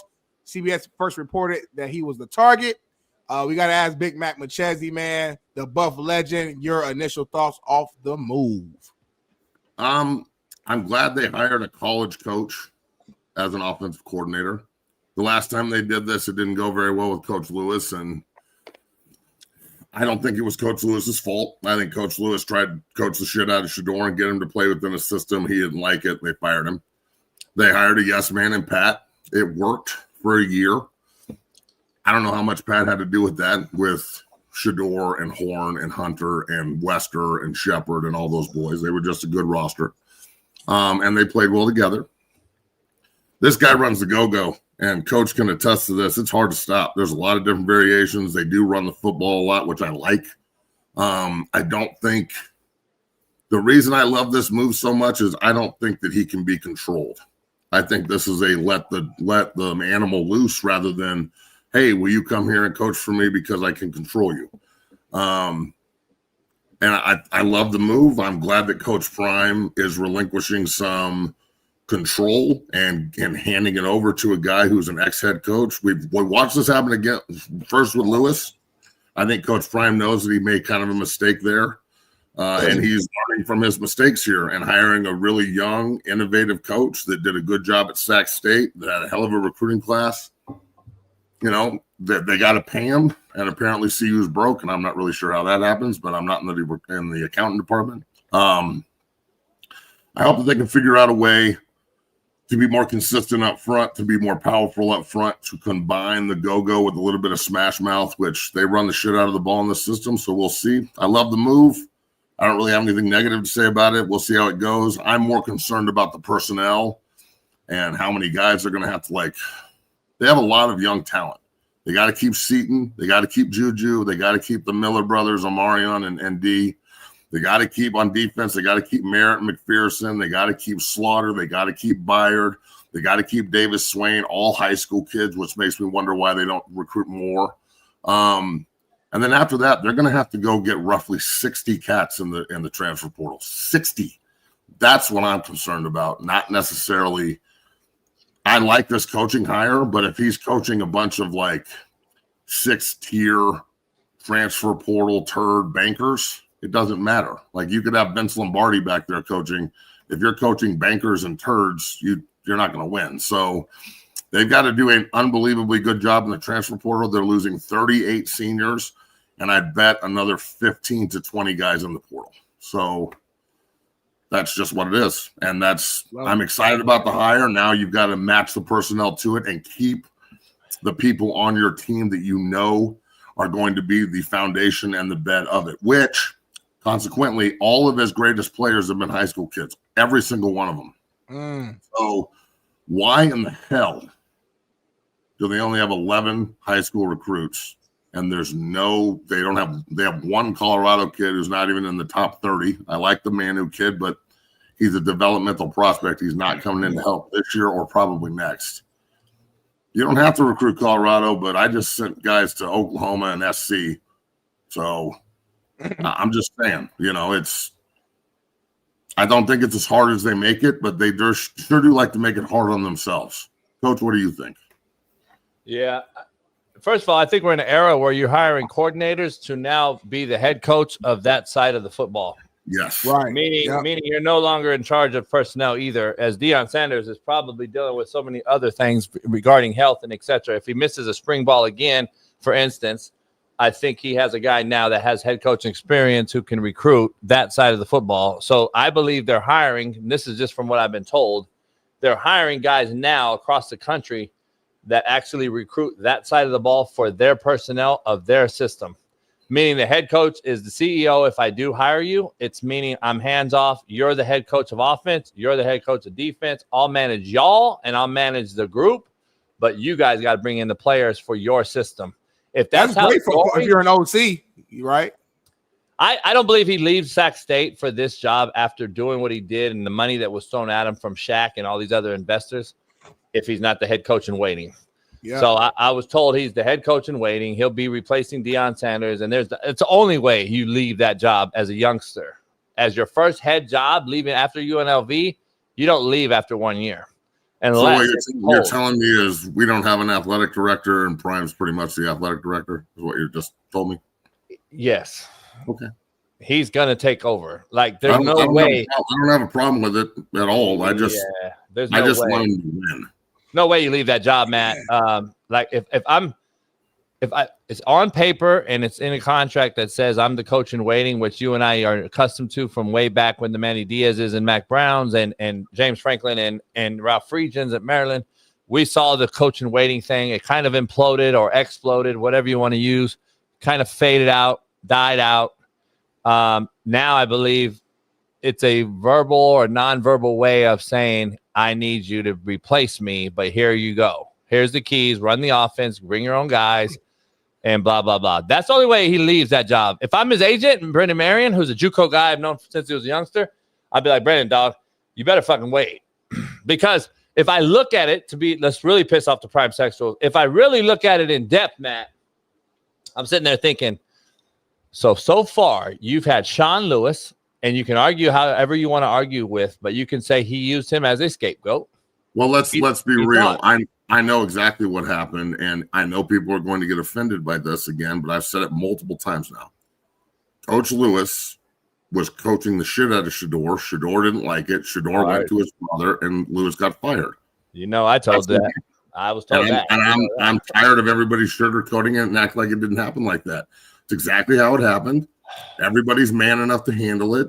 No one needs to, this is the thing. All the prime sexuals, you assume that Prime and Dion and Bucky and Shedeur and everybody are soft and can't handle criticism. They can handle it. They're big boys. They're professionals. You all can't. Prime sexuals can't. You guys can't handle it, not them. You think you're defending them. You're just making them look worse because you're so soft, because they don't have anything in common with you. If anything, they got more in common with us than y'all. Yeah. Here, let me finish the point. You use Shaun Lewis as a scapegoat. You just had an NFL legend son. You just used him as a scapegoat. And I would be cautious when I'm his agent telling Brennan, hey, be cautious now, because at the end of the day, this may be a sinking ship, and I don't want you to be the scapegoat either for a third year in a row with 3 different OCs. That's all I'm saying to be cautious for. Not that Dion's doing it in a malicious manner, but at the end of the day, he has to protect his brand, Prime, and not the University of Colorado. Let's keep it real. So eventually he will leave Boulder, and he's still Prime. Prime's going to travel with him for his whole life, not Boulder, Colorado, and the University of Colorado. So he has to protect himself, and he ain't going to fucking just go out like Willie Lump Lump. He's not going to sit there. He's going to have somebody to, and that's the problem in this business, because I heard your take, and I agree, and I said exactly what you said before you said it. Dion has no friends in this profession, meaning professional acquaintances that are coached with experience, hands-on experience that I can call and say, remember, when he brought Zimmer in, Zimmer coached Dion. Zimmer did not coach for Dion. So when you brought guys in, Smitty, like that, they were acquaintances of yours that you played with, played for, or grew up with. Marshall, Warren. Oh, look at all the guys. He has nobody he can call and say, hey, Matt, we coached fucking together 16 years ago at fucking, Northern Arizona. I need you to come coach the D-line for a year. He has none of that. And it's not his fault. It's a matter of experience and years in the business. That's true. He has to go fucking get and find guys now that he really don't know or don't know him. Look, I applaud him for making the move, at least. I didn't expect them to really do anything. I got inside information that they were just docking people's pay. This is the only coaching move they made. Marshall Falk went to Southern. They'll have to replace the running back coach. I'm just saying Darian Hagan sure would look good still in black and gold. He was such an asset and there forever. And running that guy out of the building still bothers me. But we'll see. We'll see what the new OC wants to do with the offensive staff. How many of those guys does he want to keep? How many of those guys does Prime make him keep? There's 3 offensive line coaches. That's too many. There's a lot of coaches. It is. 3 offensive line coaches, bro. So this guy tells me how to deuce block. This guy tells me how to deuce block. This guy tells me how to deuce block. They're all 3 different. I wonder why we can't deuce block. By the way, I just want you to know this: quarterback and defensive tackle, they didn't run one duo or deuce block all fucking year. Not one. So explain what a deuce is for the layman's term. So the 3 technique, the position that Smitty and I played in college, the 3 technique, the best defensive tackle on the field, double teaming that guy with the guard and the tackle, and vertically pushing him off the ball. They have Jordan Seaton and Xavier Hill on the left side. They didn't do it one time. That's just a philosophy thing. So I'm hoping that coach will come in, and I think the go-go, there's this perception that it's just high flying and all these different variations, and it is, but it's built on the run game first. So they're going to get physical in the trench and they're going to move people. And I bet we won't have a 380-yard leading rusher next year, hopefully. So as long as this is like I'm giving the keys over to this guy on offense and backing up, I'm going to go head coach and like CEO this bitch and let Coach Marion go out and do his job, I'm with it. But if this is micromanaging and like expecting him to conform, then it's not going to work. It'll be the same thing that happened with Coach Lewis. So, and that's not what we need, nor what we want. Last thing, JB, and I'm going to transition to our next piece of this puzzle. Go ahead. All the guys in the chat and the people in the chat, just so we're clear, we are very aware of who fucking Brennan's agent is and who Carl Reed is. I've known Carl for 30 fucking years, and I've known Darren Cheverini. They all are with Clutch, you fucks. We know who the fuck they're with. Holy shit. You know, right. Carl Reed's awesome. Coach Shiv's a buff and family. Yeah, good talk. Thanks for telling us. I'm just happy here, brother. Darnell, go ahead. To the next one. Well, speaking of Sac State, former Sacramento State Hornet, is it Raymond Payne or Ramon Payne had his reaction to Coach Marion leaving in this video right here. Check it out. I think the biggest thing that we all kind of feel is just frustration. You know, as alum, we want sustainability, we want quality within the program. So for have somebody to leave within a year, you know, it doesn't provide that, especially the state that we're in. There needs to be a meeting of the minds, and that's three people, obviously, that's going to be in particular, and that's got to be the head coach. It's got to be the athletic director, and it's got to be the president. All three have to be on the same page, because right now, just the way that this last year has transpired, we got to be able to make sure that we have a quality program moving forward. You need somebody in the program that has the experience of being a head coach, right? I think those were some of the things that may have been lacking. Great OC, but just getting more tools under the belt. But you need somebody that's going to come in that's reputable, and a guy that now has to potentially, you know, have a name that can open up doors, because we're going to need to schedule. We only have 4 games on the schedule going into next year. So you're going to need somebody that is going to have people who either want to stay, want to commit to playing against us because of who they are as a coach, but also a guy that's going to have his pulse on Sacramento State football. He kind of took a shot at Brennan for leaving. If you couldn't read through the lines there, there's definitely a shot. And he said specifically lack of head coaching experience. That was Brennan's first gig, obviously, leaving JUCO and then UNLV and been in a few other smaller spots. Yeah, it is what it is. He left, and it's Sacramento State at the end of the day. It is a stepping stone job.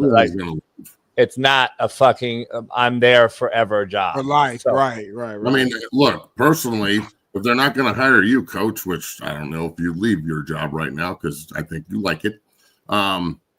There's a guy at Northeastern that's on this show all the time that's California bred that is bad motherfucker. His name is Darren Cheverini, and he looked real good as a Hornet. I'm sorry the guys at Northeastern, but you can't expect to keep Shiv very long because he's a badass coach. So I'm just saying, Sac State, you might want to pick up the phone and go ring, because I think he would be there for 4 or 5 years and build it the way you want. And then he'll go to his next opportunity because that's not his last either. So, look, Sac State is always going to be a stepping stone. Most schools are.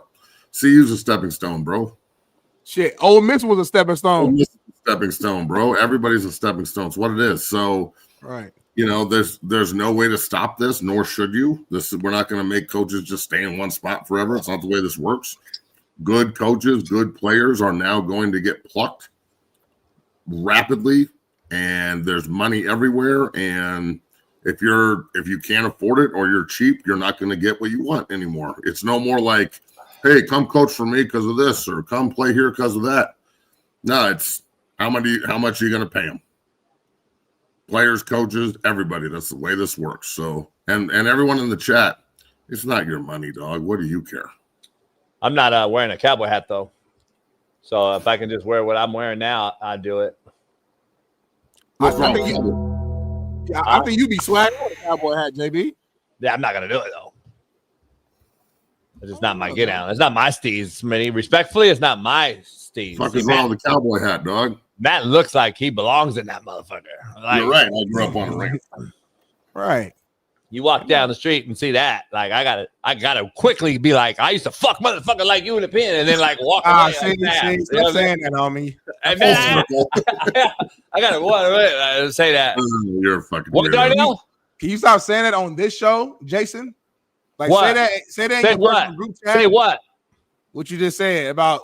Repeat it. Say it. I want to repeat it. See, you think you slick. See, you think you can outplay a player. Hey, you can't in the chat, I did say having 3 offensive line coaches at the beginning of the year could be a good thing, and then the year happened, and it wasn't a good thing. You can change your mind. You can change like your mind. you might have liked fat girls 4 months ago, and then you got with one, and you're like, this isn't really as fun as I thought, and you changed your mind.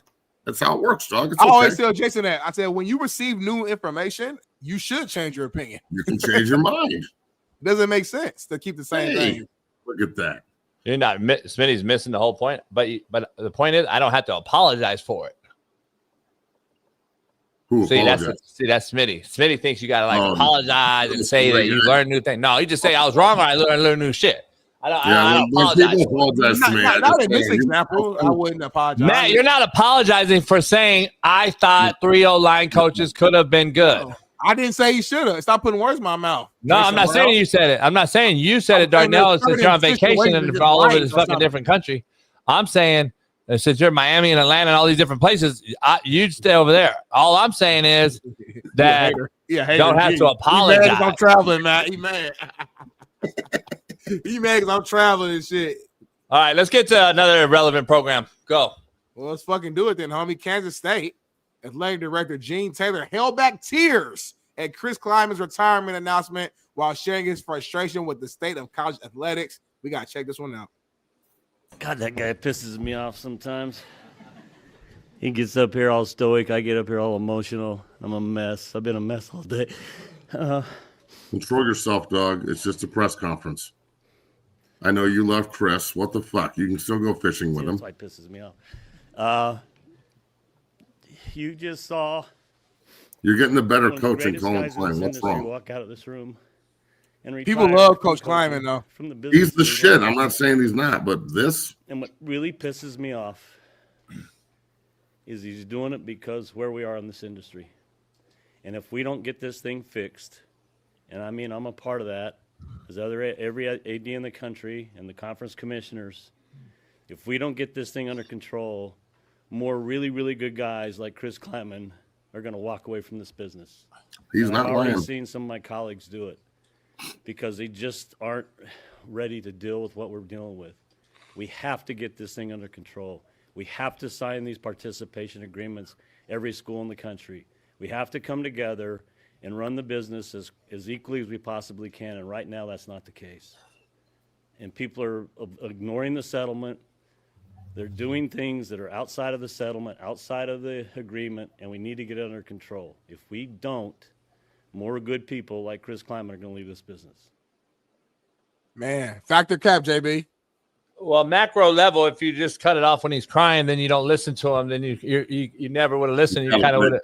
You'd have been mad. Yeah. If you listen to the whole thing, you'd be like, this is what we've been saying for a while. Like at the end of the day, this guy's leaving just like Nick Saban left. And just like Mike Krzyzewski was ahead of the game on and left 6 years ago because he knew what was coming down the pike. This is what Mike Krzyzewski left for.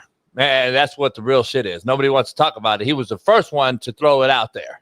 And he's smartest one of all of them. And then Nick Saban got into it and said, all right, fuck. I'm shocked that Belichick jumped into it instead of out of it. That's the shocker.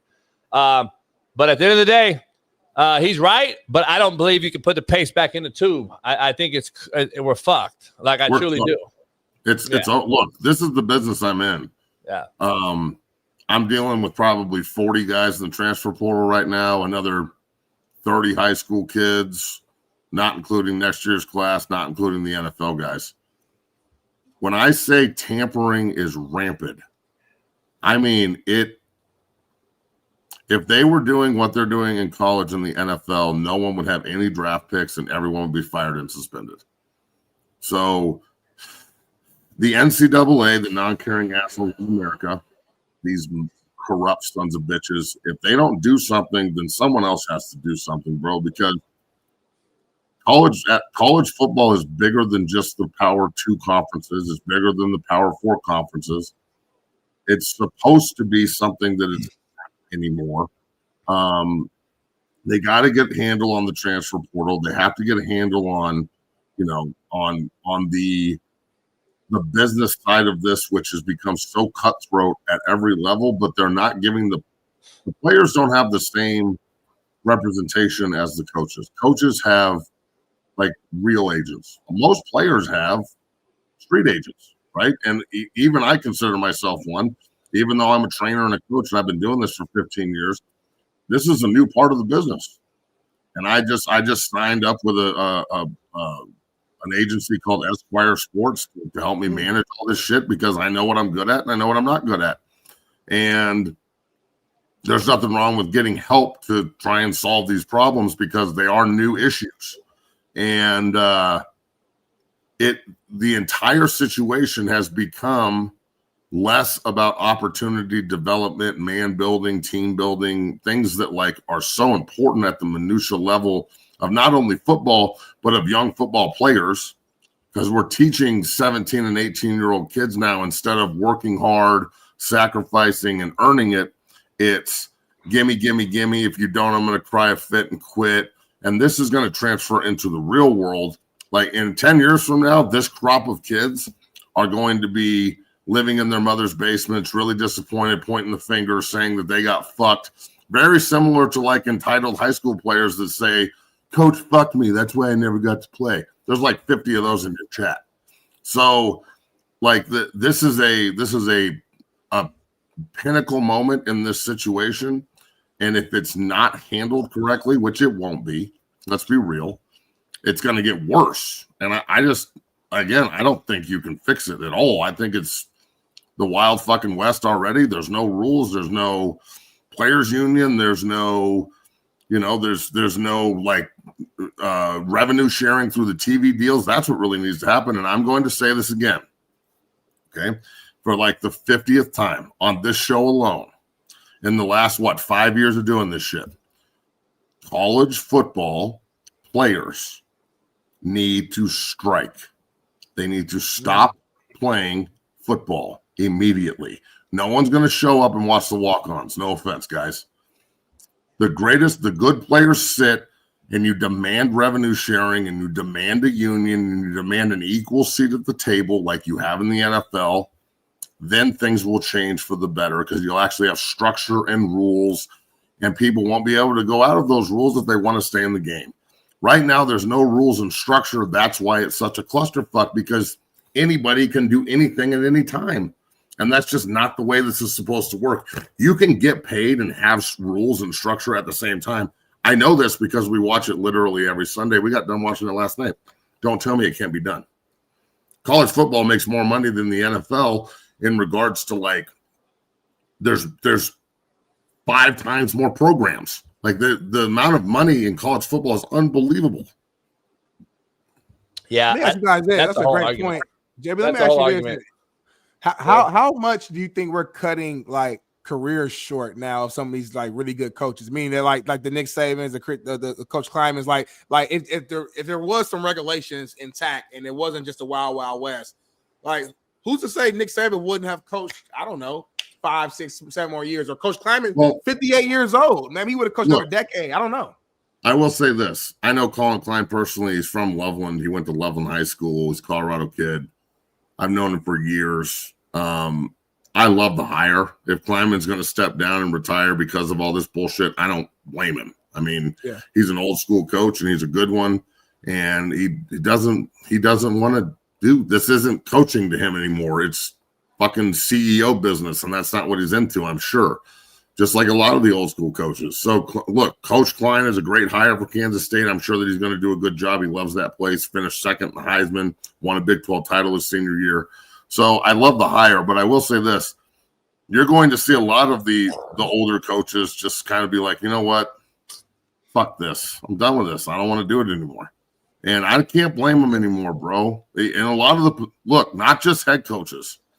We're talking about like veteran position coaches that have been developing kids for 30, 40 years that are unbelievable all over the country that never were head coaches and never will be, but are still super important to the development of the teams. Some would say even more important as they've transitioned 3 or 4 head coaches and they're still there. Like those guys are getting worn out by this shit too. Like kids don't talk about development and pride and tradition in their universities and wanting to go somewhere because they love it anymore. It's all about like, hey coach, thanks for recruiting me. Thanks for offering me. How much you got to pay me?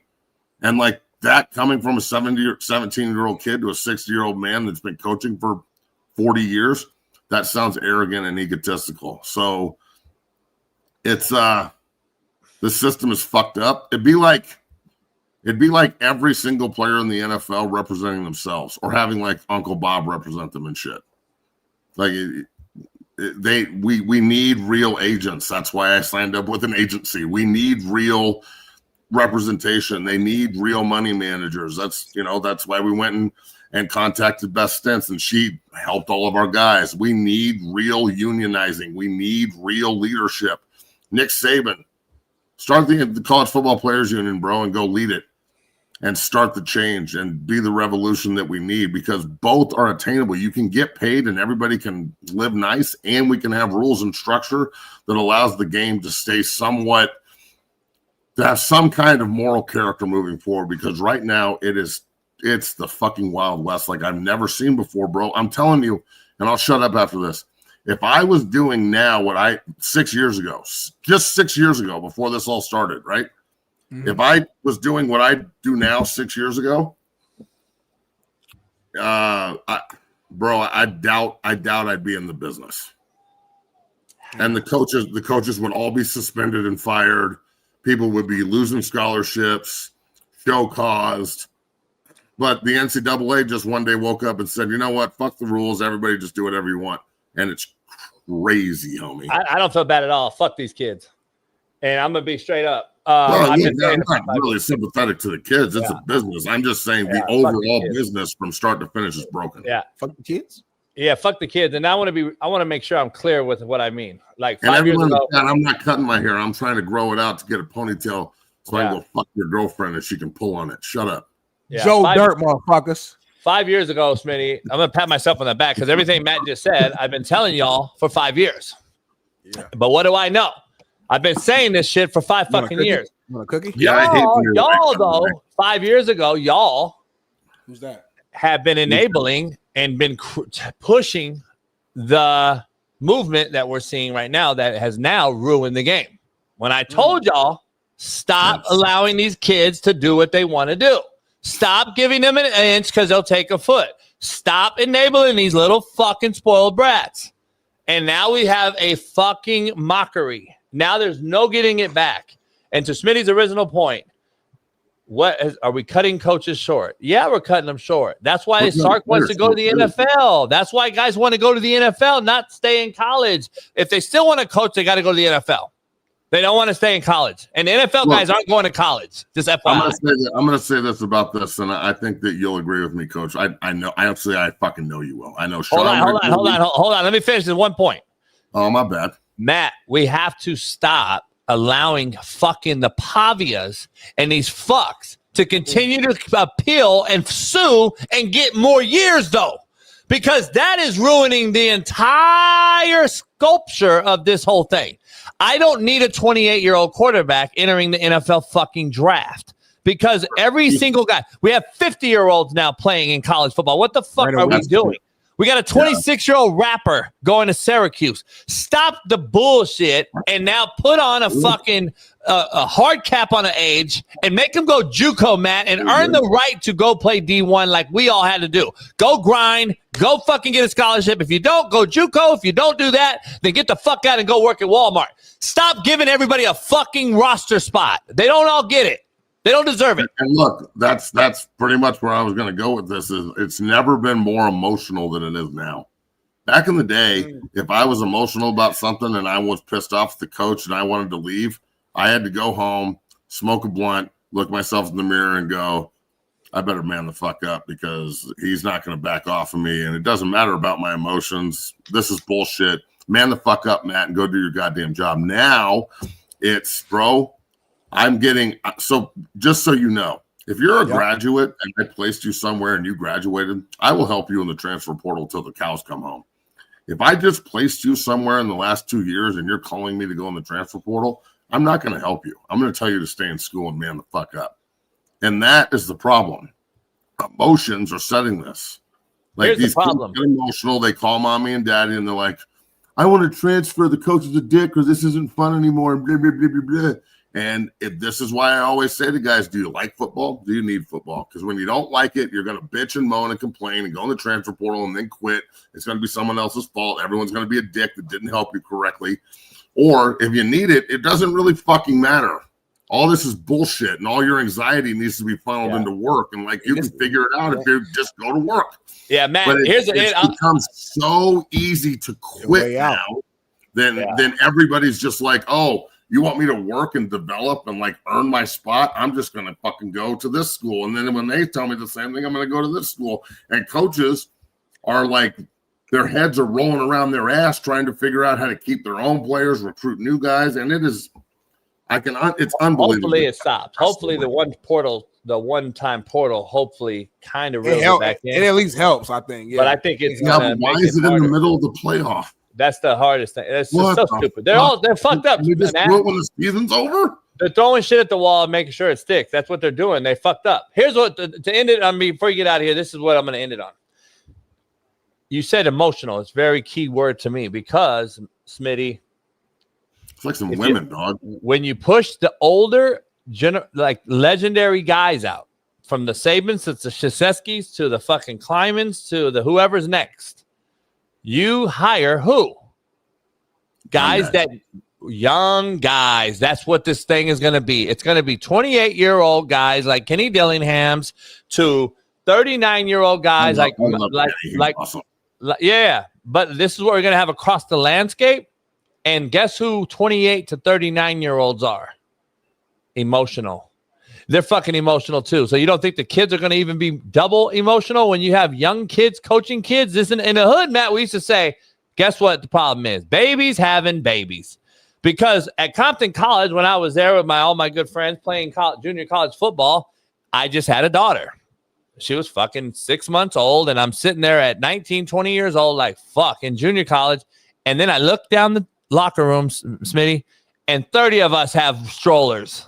And we're all babies having babies, homie. And now we're expecting babies to raise and coach babies and not be emotional. When you get rid of the old heads that were about building relationships, creating a culture, and fundamentally sound disciplinarians, guess what you get? What we're getting right fucking now. Yep. Period. I'm just telling you, that's the truth. And we're only getting younger, Smitty. We're only hiring younger. No, you're right. I look back on it now. And I'm so glad I played when I did. Me too. And I have the relationship with the coaches that I did. I had the same head coach for 5 years, the same position coach for 5 years. I was a stable program that gave a shit with the same guys, the same guys that are my brothers and the godfather to my children now. It's just I understand the business part of it, and people don't like the shit and don't talk about the past and tradition, blah, blah, blah. But these new kids, talking to them on the phone, like, I'm not going to use any names, but talking to some of these guys on the phone that played at CU this year that like transferred in for 1 year, and how disappointed they are in their college experience, and how they talk about it like it was like a prison sentence almost. Like, that's not what this is supposed to. The NFL is supposed to be the cutthroat island. College football is supposed to be man-building development time, and people are talking about college football like they used to talk about the NFL. Like, I love my time in college. When I got to the league, it was all business, and I got cut, and it was cool, but it also kind of sucked. That's literally every fucking buddy I know that played in the NFL. Even they played 15 fucking years. Here's the issue. I'll end it on this. We got to take a break. I got to jump into another. Go quick.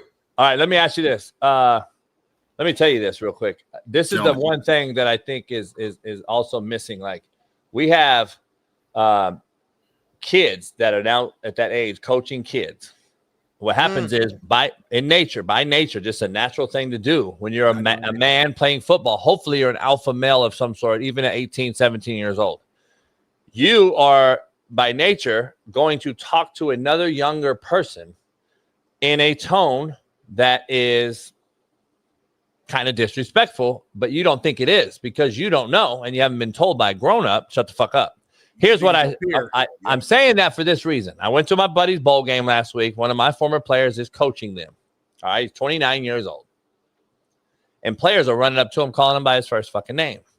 So the kids all knew who I was. Of course, they come over there. I grabbed the kid, put my arm around his shoulder, and put my coach, my kid that played for me, arm around my shoulder. And I have them both like this. And I said, if you ever talk to this guy and call him by his first name again, I'm going to fuck you up. And he's like laughing, like, you know, and he's like, yes, coach. And I go, that's the problem. And then I told my buddy, my former kid who's coaching, I said, if you ever allow him to call you by your first name, I'm going to fuck you up. He's fired. That's the problem, dog. We got kids thinking they're cool with them. There's no line of separation. There ain't no line. Yeah. And the head coach is 30. You preaching now. Yeah, my son yesterday morning woke up and looked at me and said, "What's up, dog?" And I was like, "The fuck did you just say to me?" Yeah. And he looked at me and I was like, "You're 12 years old, and next time you talk to me like that, you're going to be outside shoveling the motherfucking snow with your feet."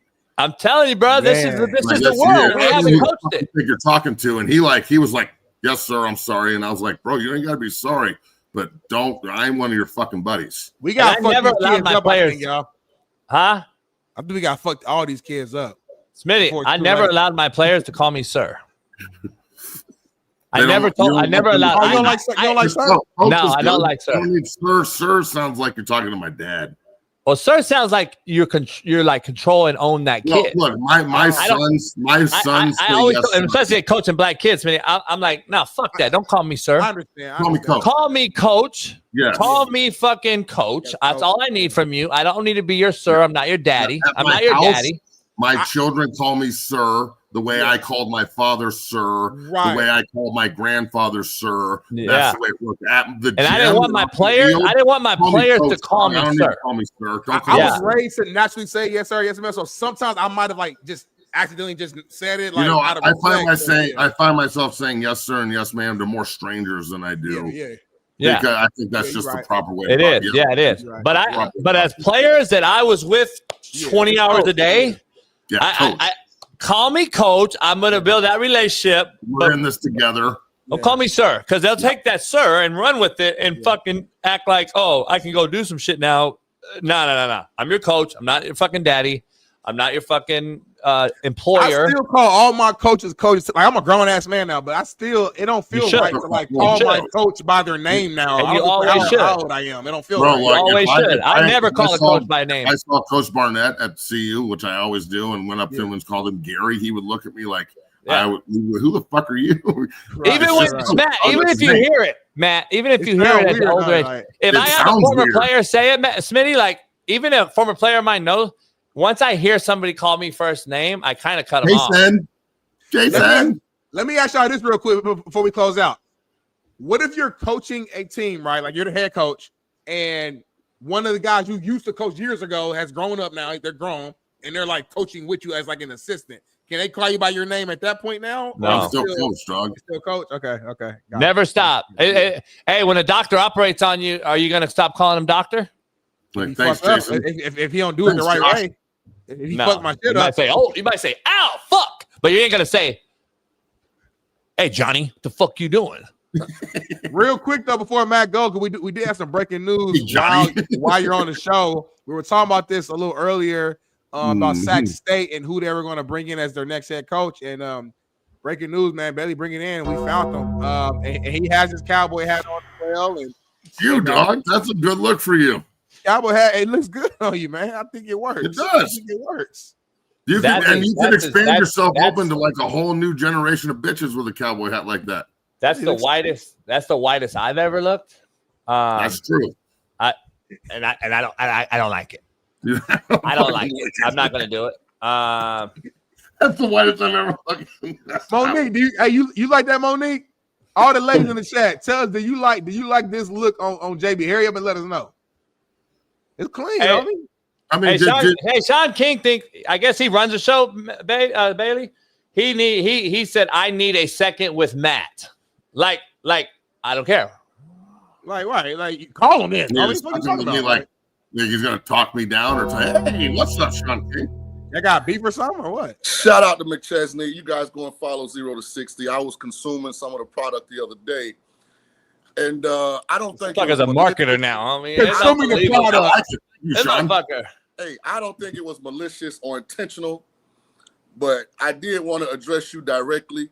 If you ever, and I mean ever, talk down to Tulane University's football program again, I'm just going. We're gonna have an issue. Okay, you can talk about State.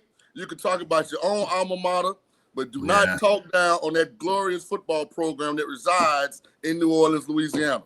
Why is the wave green, man? Water's blue. Hey, man, don't worry about our color coordination, our combinations, which mascot. We've had 4 since I went there. We got an angry wave right now, so that's what we're rolling with. Angry wave. All right, so let me ask you this. Is the playoff fucked? Because we're going to Duke and if Duke and Tulane get in, but Duke can't get in, Alabama don't, isn't that's fucked up, right? Duke can't get in, and I'll tell you the same thing that I told JB and Smitty yesterday. Tulane didn't make the rules. The College Football Playoff Committee made the rules. And when they made the rules, they said the highest G5 team got an automatic berth. That's what we're operating under. So don't attack us. If you got a problem with it, attack the rules. Well, I will say this. If you guys beat North Texas, which you should, I hope that you pull an upset in the first round. That would be awesome. As long as they don't give us Ole Miss again, we got a shot. We could beat everybody else. You think you think you can go to Texas Tech and win? We got a better chance doing that than we do fucking with Ole Miss. Ole Miss, we ain't got no answer for them. All right. Well, Matt, I know that. I know you have no shot against nobody. You've been outscored 98-36 in your 2 losses. You have no shot against nobody. You can't beat fucking Sac State. Stop. You don't belong in the playoff. With no head coach. Man, take your Compton College coaching ass to the bathroom. Compton College coaching. I love that. Compton College coaching ass. I just want to remind Matt. Holy moly donut shop. Holy moly donut shop. Hey, Smitty, I want to remind Matt that the Tulanes and the Ball States of the world are always watching. So don't you get on your high horse over there, okay? Because Tulane, Colorado on a neutral field right now, we may be double digits. Oh, you would massacre us. It would be a fucking massacre, bro. I'm not trying to defend that.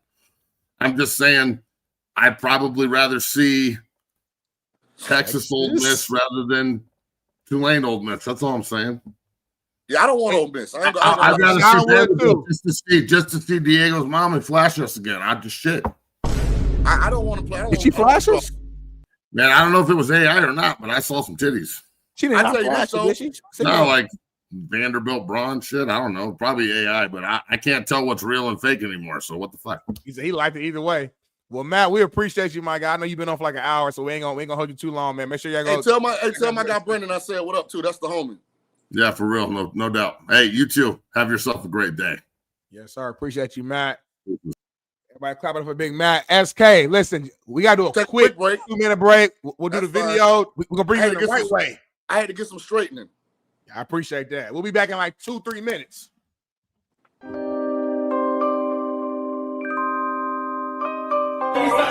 What time did we start the show 4 years ago? What time were we doing it? How long? 4 years ago? I don't know. It's pandemic. It was. It was before COVID, homie. What do you mean? COVID had shit yet, homie. Hey, look at that. I was 16 and right? I didn't know 30 pounds. He was over that shit hard. He came out like this. That's my Ball State picture out there. That motherfucker was dead over there. That motherfucker's my Ball State picture. That motherfucker head was loose. The head was Hey, look. In climbing. Hey, real shit, I got this picture here. That was another thing. That was a cat picture. I got mine. It's going on? Y'all just made me a Big Smitty, man. We got JB in the building, my man Spree. Roy in behind the 1 and 2 with the camera. And welcome to the Coach JB Show, Big Smitty live in the fucking cigar lounge. What you doing, JB? What you got going on? Drinks, cause I'm like a bitch in this motherfucker. JB ain't got no AEs, y'all. He been talking about this all week. I got all the hoes and all the AEs. There ain't not that AE in here. Come on now. It's been on swole. I can't wear this on the shirt. You know what I'm saying? My man blows the Beyonce on me. Big Smitty, Trail. Shit. JB. I live the wrong end, y'all. We turned up, y'all saw good. Players fuck up. I lit the wrong side. I cut the wrong side. God damn, this motherfucker's drunk already. I just smoked other cigars. I've never done this before my mom. I'm nervous. I don't know why this shit ain't me. Nervous. Wow. No, take that off. Because you don't smoke it out there. Throw that out. I can't wait till cigar. Now I gotta stop 3,000 cigars to this motherfucker. I'm the guy that has to do everything around this motherfucker. I'm carrying the whole fucking squad. I got it right now. I like this side though, JB. Yeah. Yeah. 17. Can't get the big boy. Everybody stop playing with me. I don't smoke like that though. Everybody know that.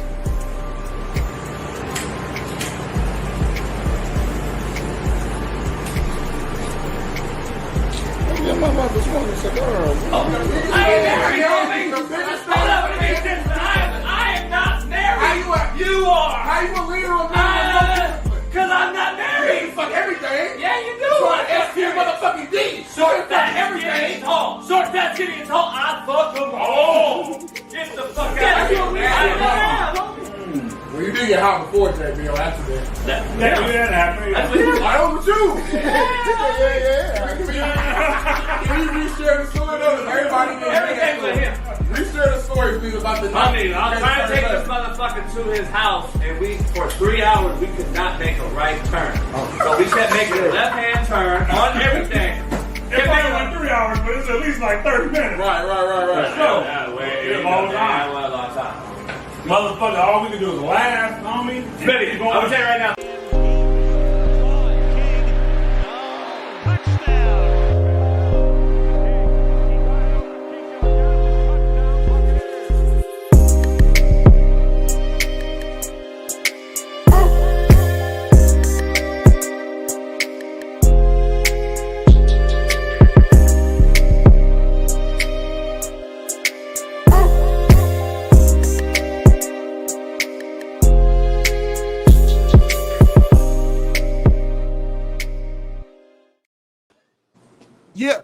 Yeah. We back for the last hour, man. Hit that like button, subscribe, man. Become a member today. You ain't gonna find a show better than this with more insight from guys who actually did it at all levels: JUCO, D2, D1, NAIA, NFL. We got Super Bowl champions. You got cigar smokers. You got guys who are damn near 50. You got guys like myself in their 30s. Every age group, current NFL player, retired. We really give y'all everything you need. Hall of Famers. So hit the like button, subscribe, homie. Go ahead, JB. Need more whites. You think so? I mean, we got you, AJ McCarron, E-Dub. Weddle. Oh, yeah, Weddle. That's it. E-Dub, homie. That's the same Steve's a mix of Steve more white, though, so we'll give you Steve. Well, we need a true white, though. Coach Chef. Yeah. Braden's a brother because he's poly, but he's on the white team. No, he's on our... Does that make sense? JB got a type. Because see, Weddle cool with the brothers, AJ cool with the brothers, JB cool with the brothers. Like, we need, like, a real white. Like a far right white. Yeah. Got you. Okay, I'll work on it. So Candace Owens. Nah, but Candace kind of been, she got to be on the other side last few months. Be real with you. Or BPS. Nah. So just real, just real PS. Just evaluating the situation and changing your opinion. Right. Based on evidence. Well, yeah. Well, especially when somebody pays them. But anyway, but you let's keep moving on. First, right. That's the thing. Anyway, shout out to President Trump. He was sleeping in his meeting the other day. Let's move on to the last one here. Because he actually works. Shout out to Steve, because he would be like considered the yellow mellow group, from what I was told. The problem with Steve though is Steve is a like historian when it comes to like everything, hip hop and black movies. So like everything, Asian movies, everything. He reads everything. You know what? Yeah. Steve Kim is the Asian Max Kellerman. Yeah, they got the same kind of makeup. He worked with Max. He worked with Max. Yeah. He taught Max. He shit on Max. Who would be a good white though? You got to get like we probably had him on. Hey, if you are a middle America lily white guy, grew up with no black friends, but you love sports, hit JB in the DMs. We're gonna start taking resumes. We got to find us a true white for the program. That'd be dope, actually. That'll open up some new revenue streams for us, JB. That's how the money get in here. Yeah, so we'll figure it out because they don't like me and they don't like JB because they think JB act like me. So anyway, Penn State has shifted the focus of its coaching search to Iowa. Iowa State's Matt Campbell. The two parties have been in communication in the last 24 hours. Shaun King, how do you feel about this potential hire? We talked about this the other day that, hey, the tier 1 guys, are kind of off the table right now. So you're going on to your tier 2. Do you like Matt Campbell given the landscape of the situation right now? Well, I think I spoke on this yesterday and I used Matt Rule as the example. But Matt Rule, Matt Campbell, that's that tier 2 of sitting head coach that has name recognition, maybe not celebrity status or elite appeal as a replacement for James Franklin, but someone that, you ain't gonna throw up if you're a Penn State backer. You might not run to you might not run to get season tickets if they raise the price 20%, but you ain't picking it outside the stadium. So I think that's what Penn State is, and I think they just got to keep knocking on doors until somebody open the door and let them in. Would that be Matt Campbell? He's turned so many jobs down during his tenure at Iowa State. Why would this be any different? But at some point, you got to get tired of living in Ames, Iowa. No offense to the state of Iowa and the great city of Ames, but how much of your life can you spend? You offended him though. You offended the shit out of him though. He said no offense, but then you said no offense to Ames, Iowa, but you got to get tired of living in Ames, Iowa. So you shitted on him. Actually, somebody did that the other day. Was it Steve, JB? So somebody came on here and was like respectfully or some shit, but then they went in. It was crazy. Like Ames, Iowa's a shithole. So just go out with that. I different than you. I would have just, hey man, I know Ames, Iowa's a shithole, and I know you can't wait to get out. And but see, I feel like it would have been better if you just said that. Just stand on it. I think, Shaun. I think the fans would appreciate you and respect you more on the realest show planet Earth. So I'm capable. No offense don't help. I'm capable of articulating my thoughts at an elite level. So but when you the no offense part doesn't help. When you say it's a shithole, that means the way I process that is the people are awful and the city's terrible. My thing was, it's probably some really good people in Ames, but it probably only take 2 months to visit everything Ames got from a recreational standpoint. 2 months? 2 months. Fucking 2 days. No, it's probably 2 months. Shit me. I can see everything I want to see in Oxford, Mississippi, and Ames, Iowa within the first fucking day after I find the house I'm staying at. I was trying to be nice, man. There's a fucking Taco Bell on the right-hand side of Ames and fucking Ohio. Taco Bell at the shithole? Because that's what it is. And there's a Walmart on the other side across from the campus. There's a fucking pizza spot that's it's a Walgreens too for the students. Yeah. It's that's it. Come on. Does Ames have a Walmart? I'm back. Do they have a Target? A Walmart. They might have a Walmart. Do they have a Target? They probably got a Walgreens. Fuck Iowa. I can't stand the motherfuckers. Iowa, the referees in Iowa, the fucking whole place. Fuck them. I'm in your backyard right now, Shaun. Well, not fully backyard, but damn near your backyard. You down south. I'm in Miami right now. Yeah, man. Miami and St. Pete, Tampa is like 2 different states. That's why I said damn near. It's nothing similar between Miami, Fort Lauderdale, and Tampa, St. Pete except water. That's it. That's it, homie. That's my fault. You like in the middle of the South American United Nations down. It's like a motherfucker being in San Francisco saying, "Hey, we down there in your hood, Smitty." I'm in Inglewood, homie. Stop and say. Hey, so let's Smitty. I want to bring something up. I want to bring something up real quick. Yep. Shaun King, please give me some insight on George Pickens, because somebody on this motherfucking show said the Cowboys are the best fucking team in the goddamn NFL. Again, keep people money. I got death threats for it. You don't probably. So guess what? They thought you were the cause for 2 days. Everything you said was fucking verified, and this team looks fucking horrible last night. They got woodshedded, to one of your words and terms, by this drunk. This guy right here looks like a fucking drunk, degenerate, bipolar, fucking lazy shitbird, which I've been telling y'all. I wouldn't fucking pay his ass a squirt of piss. The Cowboys are who we thought they were, Shaun King. Now tell everybody you were wrong, and let's move on. So, granted, Pickens didn't have one of his better games. What? But Pickens was a shitbird last night. But they lost because, and I said this when I said I was back in Dallas, I said I still don't fully trust Dak. Wow. And Dallas lost last night because of Dak. I never have. CeeDee Lamb is wrong. I don't think I've seen a starting NFL quarterback, and I'm talking about the tools of the world, that could have CeeDee Lamb running wide open after the corner falls down and Dak threw the ball 10 yards out of bounds. One-on-one, single high, ain't no safety. You remember the play I'm talking about? Yeah. CeeDee was on the left side. 21 thinks he's running a underneath route, so he stops. CeeDee is running wide open, and Dak throws the ball 10 yards out of bounds. So you blaming Dak for the loss? 100%. Not the defense who gave up 44 points. Well, they were a problem, but there are going to be some days. Listen, when you play your quarterback, damn near $60 million. What's supposed to happen is the days the defense don't show up, he carries the team to victory. But even with all his mistakes, and he wasn't perfect, he still got them 30 fucking points, and like, that's a lot of points for an NFL team. For most offenses, they needed 45.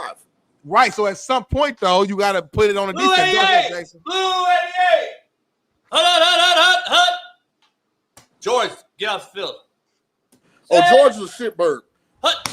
Also, Smitty, CD got 5 catches for $120 and goes out. That motherfucker had to throw to himself? Is that what you're telling me? He told George Pickens, get off the field. I'm going to throw to my motherfucking self. Hey, Pickens was on some bullshit yesterday. I ain't going to lie. CD was on pace for a 300-yard receiving game. And he got hurt. I know. And then Pickens was so hold on. Yo, best so receiver. Dak throwing to himself. Dak's right. out here So CD, thank you. So CD gets hurt. George Pickens is bullshitting. So you have no wideouts, and you blaming Dak. Of course, Dak gonna force the ball down the field. He's trying to make something happen because they fucking down. Before CD got out, we had a chance, easy touchdown, gonna change the momentum of the game. Yeah, I had a 36-1 ticket on Dallas. Now I don't even know if we're gonna get in the playoffs, dog. I'm attached to that. Respect. Yeah, shit. Hi, mama. I don't know. Homie, I don't get it, dog. The whole team is who they are. They're overrated shitbirds. And that's what they are. You were right. I thought it was some value there. I took a shot. I mean, it is what it is. Let's move on. I'm not mad at the shot. I'm just mad that this is the team that you thought was going to do something. I'm in team fuck the Cowboys now, too. Yeah, fuck the Cowboys. So is there so they dropped to a 9% chance to make a playoff. Are they cooked? Well, if they end up 10-6-1, I mean, they got to win their last 4. We'll see where it puts them. But if they would have got to 11-5-1, they pretty much probably guaranteed to be in. 10-6-1, they're going to need a little help probably, but we'll see. They got the Vikings, winnable. Chargers at home, tough game, but winnable. They got Commanders, obviously winnable. Commanders not playing well right now, and they got the Giants. So, First of all, they didn't play the Detroit Lions. They just played Detroit. I mean, the Lions' entire secondary is fucking in the cold tub in the training room. And Dallas come out like they trying to prove to Detroit they can run the ball physically just like them. Like, if they just came out throwing the ball and exploit the fact that Detroit got their mechanics back there playing DB, that might have threw for 600. Like, I don't know what Schottenheimer and them were attempting to do. They had no plan for pressure. It made no sense. It was a bad night all around for the organization. Somebody wants to let you know a text. Somebody send me a text for you, Shaun. I know exactly who it is. Watch you even saying it. It says AJ wins again. LOL. CAA King has been on a losing streak here lately. Tell King, Smitty, JB. I said AJ said white fist up, and CAA go CAA. Hey, man, tell AJ to go wax his McLaren or something, man. Leave me alone for a second. I'm over here trying to. I'm already in pain, goddamn. You gonna kick me while I'm down? Mobile, Alabama. Well, AJ believes you're solely responsible for fucking over Penn State right now. Oh, Penn State don't hire anybody from CAA. Hey, message to all of the programs out there: when you screw over a minority Black American head coach, you got to deal with Jimmy and King. I love that. I'm with you on that. And AJ said, "We told you about Dallas." AJ said, "We told you about Dallas, Smitty, when you were gone, Smitty, on the 2-week vacation. AJ and I told King about the Dallas Cowboys." Let's clarify something. I am the biggest Cowboy antagonist in the world. You can ask anybody that would dare come into one of my cigar lounges with Cowboy paraphernalia. One of them. Your cigar lounge? Well, I'm a member, so I take care of it like it's mine. Gotcha. I protect it at all costs. Gotcha. I thought there was value the way Dallas was playing on a futures wager that I decided to take. So then I aligned myself with their success because it was mutually beneficial. But I am not emotionally or attached to Dallas. I'm not loyal to Dallas. Dallas can lose every game on the rest of their schedule. It gives me more jokes to tell Cowboy fans. Let me ask you something, Smitty. Just to Smitty. I won't ask King this. All right, please do. But it's Free Game Friday. Smitty, I'm fucking. And excuse me? I'm fucking this broad. It was 36 years ago. Okay. So 36 years ago, I was fucking this bitch. And the pussy was amazing. Unbelievable. You still talking about it. Every year since, the pussy's been horrific. Oh, shit. At what point after 36 years do you say, fuck, man, the pussy just ain't no good? I had to come to the realization that the pussy's just not any good, as it was 36 years ago when Troy Aikman, Michael Irvin, and Timmy Smith won me last Super Bowl. Like, when are we going to just say this is who the fucking Cowboys are, homie? Get the owner on Landman with Billy Bob and let him be an actor. This shit is over with. The fucking Cowboys are cooked. He love Landman, don't he? But hold on, though. A couple of those years, though, it wasn't as great. The Cat wasn't as great as it was back in the days. But they had a couple years where the Cat was damn near decent. Damn near Dez Bryant, that was a catch, homie. That was a catch from Dez Bryant. That changed the future of the Cowboys, that moment right there in history. That was a decent year for the Cat. The Cat was cool. I need to make sure that everybody that's consuming this product this morning knows when it comes to the Cowboys, I am 100% Stephen A. Smith and 0% Skip Bayless. I am in no way, shape, form, or fashion a fucking Cowboy fan. I just thought there was some value in a specific. You know who's right there with him, though? That was attached to the Cowboy. I am not a Cowboy. You know who's with them? Y'all not hurting my feelings. You know who's with them? 49ers. 49ers are right next to him. 49ers are right next to him. It's been 36 years since they had any good pussy, too. They're bullshit. The pussy dried up. You gotta slow down. They've been a couple Super Bowls. They got to the orgasm, homie. They got to the orgasm. How many they got, though? I mean, they got to the finish. Smitty, they left with blue balls. They left you all with blue balls. The 49ers left their whole fan base with blue balls. But the whole session was fire, though. Shanahan was like, get this ass, get this shit, get this ass, get this ass, get this ass. Hold up. Wait a minute. Where you going? So it's that. The Cowboys ain't even like this shit is horrible. Shit, like the whole shit is bad with the Cowboys. The Niners is actually like it's good. Man. Would you rather have it be real good and then not finish get blue balls, or have it be shitty over? That's that question. All right, would you rather if you had a shorty, would you rather the Cat be bad the entire session, like the sex be bad the whole entire time, or would you rather it be great but then you don't finish? I'd rather it be great and don't finish. At least I had a good experience. No, I'm not familiar with either scenario. So hold on, Smitty. You know what it is? How about this PC shit you doing, Shaun? Smitty, you know what it is? What is it? I'd rather not even be introduced to you because now you fucking teasing me. Now you fuck with me. My whole mindset is fucked because you gave me that shit for a while and then you left me and I left me hard. Nah, I can't fuck with that. So I'd rather not even know you and get some for show pussy rather than no pussy. See, that's the problem. We are still on this whole thing about winning last Super Bowl with Steve fucking Young. Stop. Motherfucking Kaepernick lost. Purdy lost. Porn star Jimmy lost. Your fucking head coach lost. Up 28-3 against fucking Tom Brady. He choked his shit off. OC, he's the OC. Win the head coach. Win the head coach. Reputation matters. Don't put that on him. He's a play caller. Reputation matters. Don't put it on him. Smitty, I got some breaking news, though. My boy's liquor store got broken into last night. Real shit. Got it on record. Got it on tape. My boy Sung owns a liquor store in Long Beach. Eddie's Junior Market. Known him my whole life. The hood Asian cat. That's not the one. Yeah, you went to it with me. Take a look at this wild shit. Oh, hold on. Bailey's getting it. 1 minute. We ain't got it ready. Hey, Smitty, wildest shit you've ever seen. I promise you.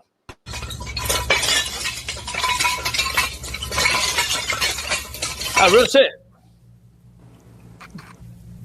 This is real shit, homie.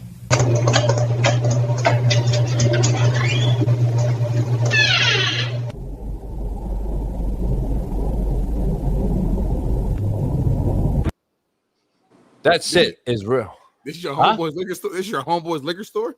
Yeah, that's not AI, by the way. I didn't say it was. Why you even brought that up? I'm saying, but this is a raccoon got faded in the your homie liquor store, homie. And broke like 100. He broke like $22,000 in liquor bottles. Is fucking insurance gonna handle that, or he got to just like how do you handle that? Unfortunately, he had the same insurance I had on the boat. Oh damn, he gonna owe a lot of money. Yeah, that raccoon is loaded off brown liquor. It's a lot of different liquor. Damn, homie. Well, shout out to your homie, man. Well, Asians are different. When's the funeral? Well, here's the problem.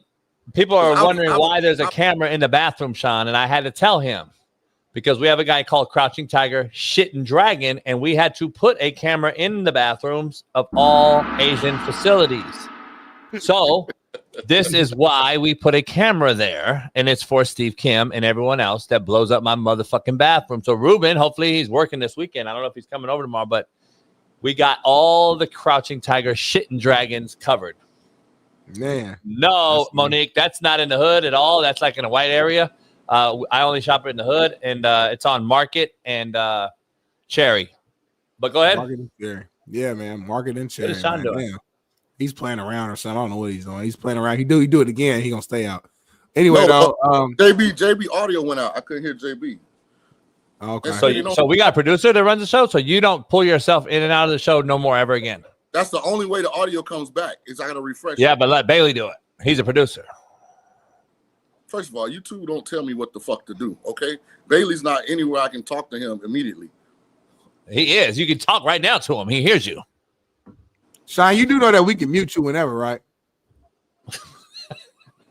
Hey. Make sure you're aware of that. Don't make me go all JP on your ass. Hey, motherfucker, mute me then, goddammit. Hey, Smitty. Smitty, this motherfucker called me. Smitty, this motherfucker called me Smitty. You know he called me Smitty on the show? No, he didn't. Yeah, a 6 more inch taller guy, a white guy, 6 inches taller than you. On learn. He called Smitty. How did that happen, homie? I was on your mind. I told him, I said, Smitty's 5'8", 330. I'm 6'3.5", 65. And it's like, how did you call me Smitty, of all people? So, anyway. You know, people really think I'm 5'8". That's the fucked up thing about it. And then like I run into him outside, like, oh shit, that motherfucker down there. First of all, Smitty, you've never met a person and they look up like you're tall. Like homie, you rather motherfucker be 5'9", 5'8", homie. But you look like you lifting, but you ain't look like you growing taller. Like, come on, I'm taller than you, Shaun. Man, you out your. You know, weight stunt your growth, Smitty. You out your. Shaun, Shaun, what are you wearing, Shaun? Are you about to go fucking put a fucking needle in somebody? Are you a nurse? Look like you work at Kaiser, Smitty. Look like Kaiser Permanente over there on Lakewood, Lakewood Boulevard, Ruben. Do nurse outfits had a collar popper? That motherfucker said you got on blue scrubs right now, Shaun. You gonna let him talk to you like that, homie? Motherfucker's a LVN. Why would I get insulted? This motherfucker got a 1986 Coach JB shirt that he found like the ass slept on last night. Shaun said that's the first Coach JB shirt. Like that's the original. Hey, the car. Hey, I ordered some new shit. Because Smitty don't have. Oh, you keep yoga on there.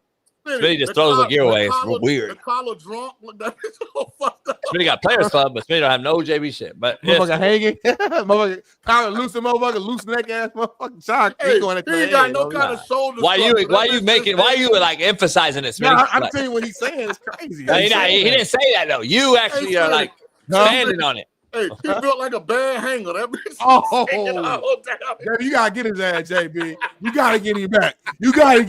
Hey, Smitty, this motherfucker has custom made collars where the button is the third button because it just puts it right on.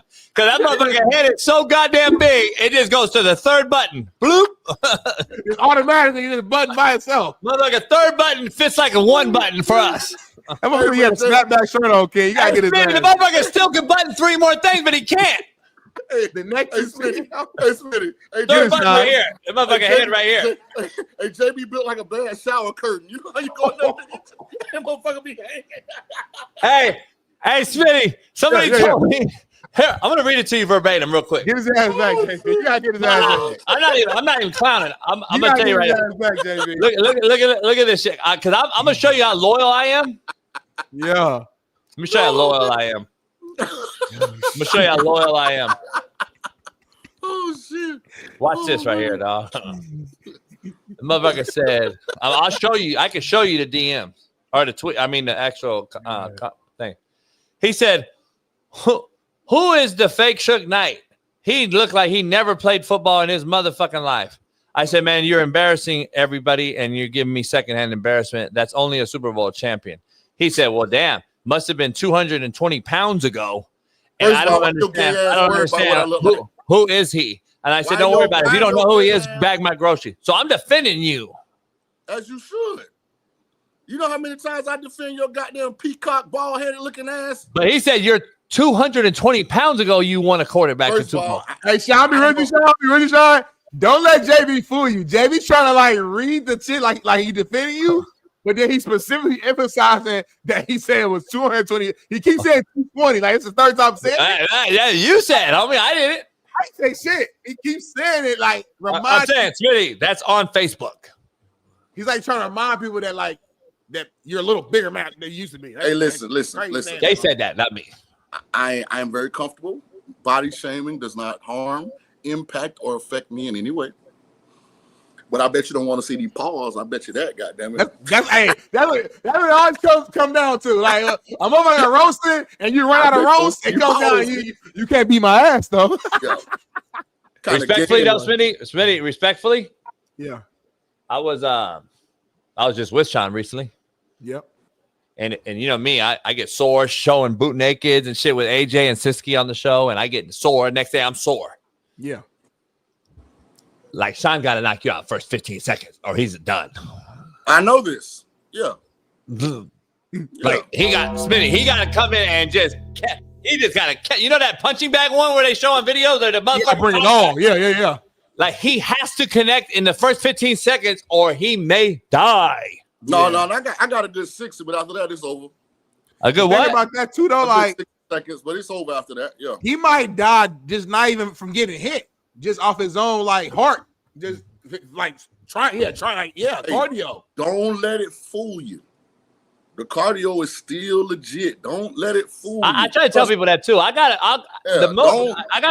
JB, you don't have cardio. Respect, and I love you, but you don't JB have cardio. almost stroked. I got cardio, homie. I just played the game. JJ McCarthy the other day. Stop. I played the game, homie. We saw you earlier today. You got up to show that Michigan State elite 5-star defensive end how he would handle the down block in the mesh, and you almost fainted, homie. And I killed that shit. I killed that shit.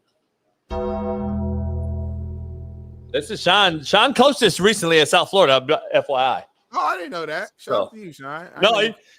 I'm saying he coached this type of player, this generation. Oh, the type of player. Got. Yeah, he kind of is responsible for enabling this. I thought Shaun recruited this actual guy. I would love for a recruit to do this on their visit, though, because then I know that that's somebody that we don't – no, that's somebody I know we don't need to bring into the program. I'd rather they do it on their visit before we get them than to trick us. Well, JB said that. And get them be on scholarship and do it. JB said if he sees it, he actually wants to recruit him because of the elite ability that he can do at defensive end. Nah, I mean, look at that motherfucker, Shaun. Shaun, not tell me you're not thinking recruiting. Shaun, stop. Tell me you're not recruiting that motherfucker and play. He played the ride, the mesh, the run back, the cut back lane. He's got A gap, B gap, C gap. He's got it all covered. No, that's a microcosm of bigger issues. And see, that shit there can be infectious. So you put something like that in your locker room, and before you know it, like six other guys, start wanting to, no. Start wanting to do what? Mimic and get together and do 2 TikToks. And I can't look at these pictures, homie. Yeah. 2 TikToks? Smitty, the one like TikToks, this. Man. Then Smitty, your fucking phone will go off at 3 a.m. because these motherfuckers broke into the stadium and they got half the stands doing squat competition. Hey, JB, chill, homie. JB, chill, right man. here, though? Put that leg down, Chase. So you gotta chill, homie. Relax. Please relax. Your leg will get stuck, homie. Stop. Homie, my fucking hip, homie. Yeah, There's no way, homie, that this is real. But it is real. Well, shout out to Mike Bundy because he's always been real. And 3 pump Chuck. I think that's in reference to our fight conversation in about the 60 seconds. Shout out to Mike Bundy for sending over that hundo. It's going straight to me. But let's get back to this rundown, man. We got a lot of topics in a little bit amount of time. Florida is hiring Georgia. Gibby's out. Huh? Florida is hiring Georgia Tech OC Buster Faulkner. John Summerall's Florida staff is taking shape. GM David Caldwell, OC Buster Faulkner, DC Brad White. They're rolling right now, man. How do y'all feel about what Florida is doing? So I'm not familiar with Buster Faulkner, but it's a bad name. Rarely when that's the white guy we need on the show. Go ahead. Rarely when a head coach takes a big job like this is a hire that's kind of not recognizable, universally celebrated. Yeah. And if you type in Buster Faulkner, Florida, I mean, people from all walks of life, from all across the country, from every aspect of college football. I'm talking about coaching, players, people that cover the game, universally. Great hire by Florida. They got one of the top dogs in the sport. So I'm not familiar with him, but there's a lot of people that think this is a great addition to Summerall's staff.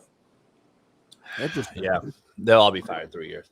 I just don't understand at the end of the day. You're such a pessimist.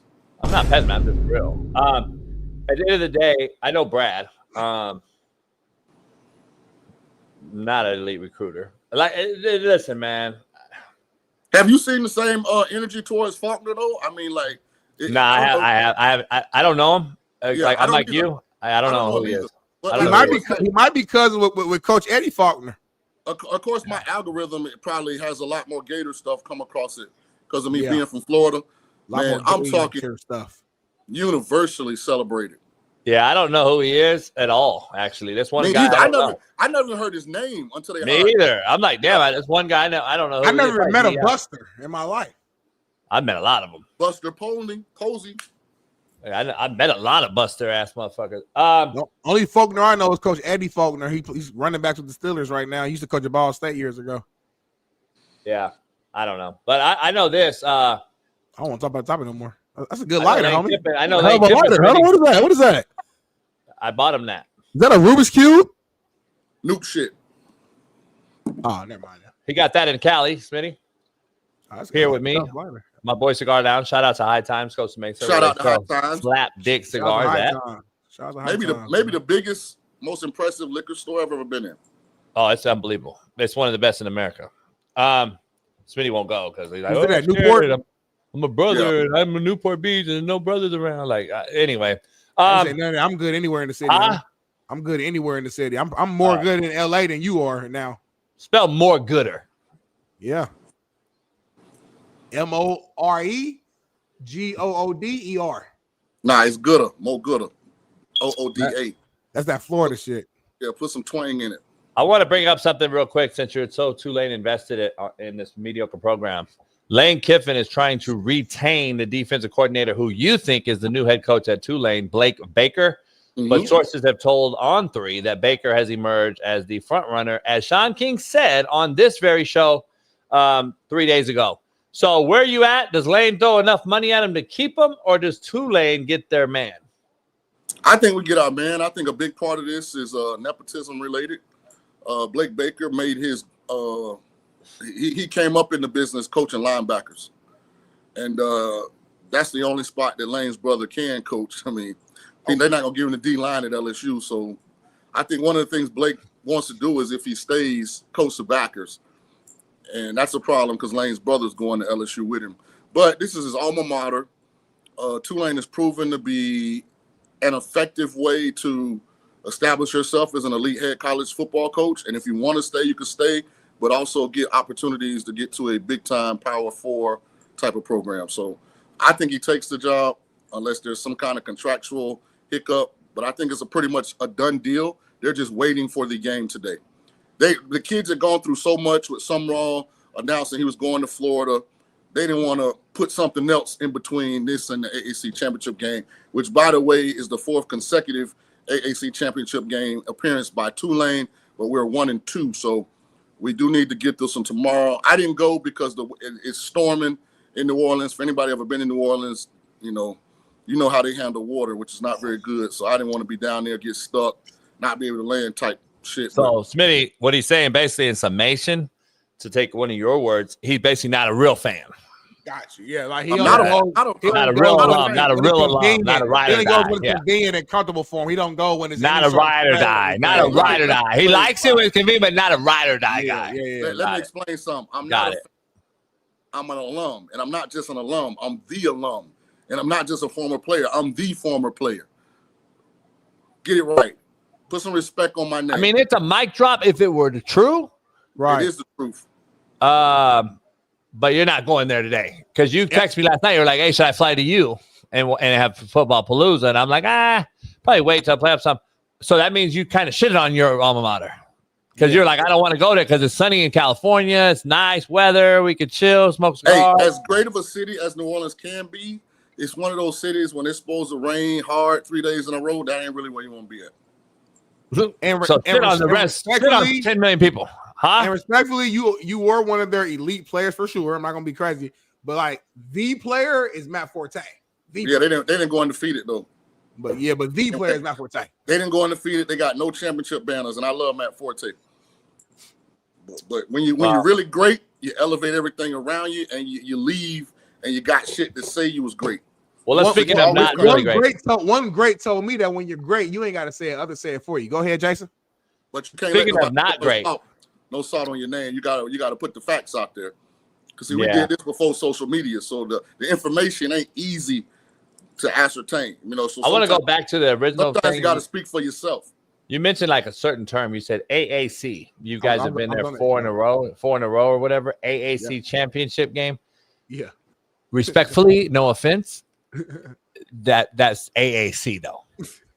Like, we got to stop. We got to get them out of the playoff. We got to get them out of the playoff. Let's speak on it for a second. Because that's like getting fake J's. That's like getting fake Jordans. Like, we got to get these guys out of the playoff. It ain't the ACC, it's the AAC. It's AAC. They flipped the AACC. Hey, let's speak on it for a second because very recently this conference included Houston, Cincinnati. It initially had Louisville in it. So South Florida. I get it. They're still in it. Right. UCF. Listen. Ain't no mid great lower tier group. Ain't no mid Power 4 teams trying to schedule Memphis, Tulane, USF. Right. Now you get out the elites. Once you get past Ohio State, Michigan, now Indiana, Oregon, the rest of them clowns ain't trying to schedule us. We whooped on Northwestern. We whooped on Duke, who's in the ACC title game. Get it right. We beat I get it, but it's still the AAC. We beat Southern Cal in the Cotton Bowl. Come on, man, get it, man. We putting. Well, and then nobody played. Well, Caleb played. Caleb played. Well, he was horrible. That's Willie Fritz too. That's Willie Fritz. The next year he didn't even play. The white boy came in, threw 6 touchdowns, broke a record. Caleb Williams on the side. So anyway, that's my point is anybody can do it against AAC team. So listen, man, no disrespect to the AAC. At the end of the day, I don't believe in the top 12. To McChesney, no disrespect. If they want to do a home, to McChesney, if the Buffs want to do a home and home, we'll tag that Buffalo ass too. You don't. I don't think you have that power over the Tulane schedule, but I'll let Matt know. And then I don't think Matt has the power either, respectfully, but I'll let him know, and then maybe you guys can talk to the decision makers at your programs, and we'll see if we can make it happen. Smitty, speaking of average, Billy Napier is finalizing a 5-year deal to become the next head coach at James Madison. Now, listen, in fairness, Shaun, He actually did well at the lower level, Lafayette. He's had a great record there, which got him and catapulted him to the Florida job, which big fish eat little fish. I try to tell people, stay in your lane. Mark Few is a perfect example at Gonzaga. He didn't want to take UCLA, North Carolina, Duke, because he knew big fish eat little fish. Sometimes it's good to be the big fish in a small pond, Smitty, like Mark Few has been for a long, long time. This right here is back in his lane. I feel like this is where he'll excel. He's comfortable. He'll do well here to replace Chesney, who's going out west to UCLA, which I don't believe he'll do well here. So there's a change in the guard here. Are you how are you feeling, Shaun, about this move and hire after leaving Florida? There was some kind of attachment to Napier and JMU, the area or something. Is he from there or? I'm not sure. I was reading up on it. I don't got it right in front of me, but I thought there was some kind of attachment. Hey, listen, JMU is proven to be a job just like Tulane, Memphis, where you can go win. It's a lot of expectations, though. And you know Chesney probably going to take his best 10 players with him to UCLA. Yeah. So it'll just JMU, come down. Though. Still JMU at the end of the day. Like, they shouldn't be allowed in the playoffs. If you win, though, I mean, shit. I mean, win. Anybody can win. I mean, Boise won. We've seen anybody can win. But I'm just saying, I don't believe they should belong in the playoff, is all I'm saying. You're so full of shit because they ain't never let you in the big suite. And now you sitting up there capping for the people in the big suite. Like you always been a get it from the mud kind of cat. You had to come through the hard way. And now you're here advocating for all the big time programs and shitting on the little guy. Get your shit together, JB. Not shit at all. Not shit at all. Yeah, like Smitty says, you get a fucking boat that's 1 inch longer than what a boat transitions to a yacht, and now you want to act all uppity and big time and shit. You need to come back to who you really are and get off this high horse. Trying to he said 1 inch. Yeah. That's so the 1 inch classified it as a yacht. Let me be clear. You're a yacht. Like you really got in there. Like you a yacht. Let me be clear real quick. I love being from the mud and having those guys in there, but I also have to be a realist. And I'm going to use the term Smitty uses. My eyes work. I don't want to see James Madison get beat by 70 in the second round of a playoff. I don't want to see Tulane who's getting – I don't want to see Tulane. They beat somebody, though. That means they beat somebody. So that means they deserve they beat nobodies. They beat nobody. Second round of the playoff means you won the first round. Yeah. Well, they beat a nobody. They probably played Tulane. So here's what I'm saying. Here's the issue. The problem is this: we're gonna have two mid-majors in here. The way it looks, somebody's gonna lose and get bumped out for some reason, unknown reason. We're gonna dive into that here in a second. But I gotta be honest. I don't want to watch an absolute ass whooping in a second round by some fucking nobodies who should never have been in there in the middle in the original place by an Alabama.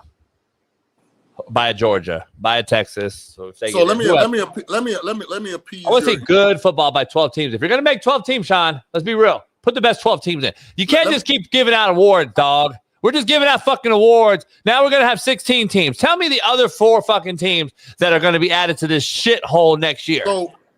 So John Gruden, had a post. It's too long to show. It's too long to show because it's like 8-9 minutes, but I'll surmise it. And he made some really good points. Akron?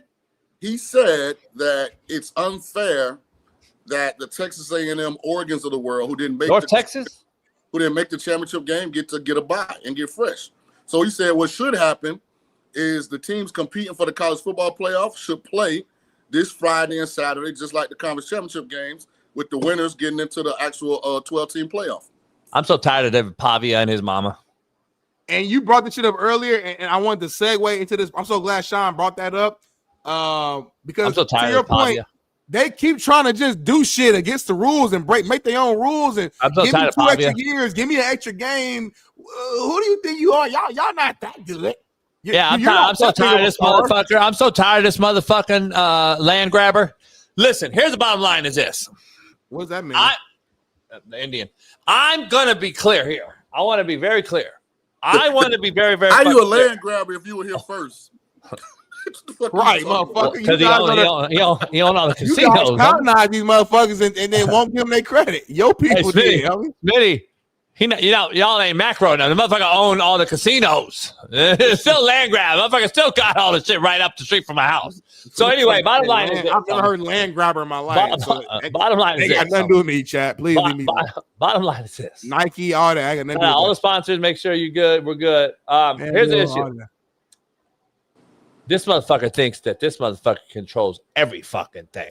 Because his mama throwing ass at Theo Von, he think he got every fucking thing on the wrap. He could fucking get extra games, extra years, 3 more years of JUCO, fucking 4 more years of fucking money. I tell my motherfucking exit meeting, Shaun, this motherfucker said I want $3 million.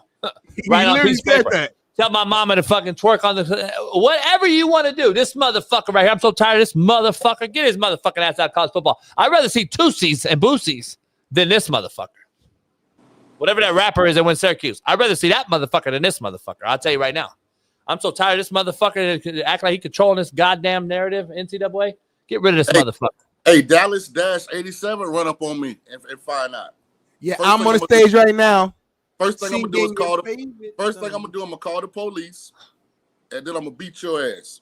That's exactly how it's gonna go. So that's like almost like worse than like just snitching. Because now you call the police, Smitty, to defend yourself, but then you sneak him, and now you got the cops coming still. Yeah, because I can't go to jail, so I got to make sure that the cops know I'm being threatened. Why can't you go to jail though? Like I get you don't want to go. Nobody wants to go, but like why can't you go? The beds are too small. These motherfuckers in 25, see, they'll talk shit, and then you'll whoop them, and then they'll play the victim. Of course. You gotta make sure you call the police from the very beginning. Hey, look, there's a guy. I'm feeling uncomfortable. I feel like my life is getting threatened. Y'all need to get here as quick as you can.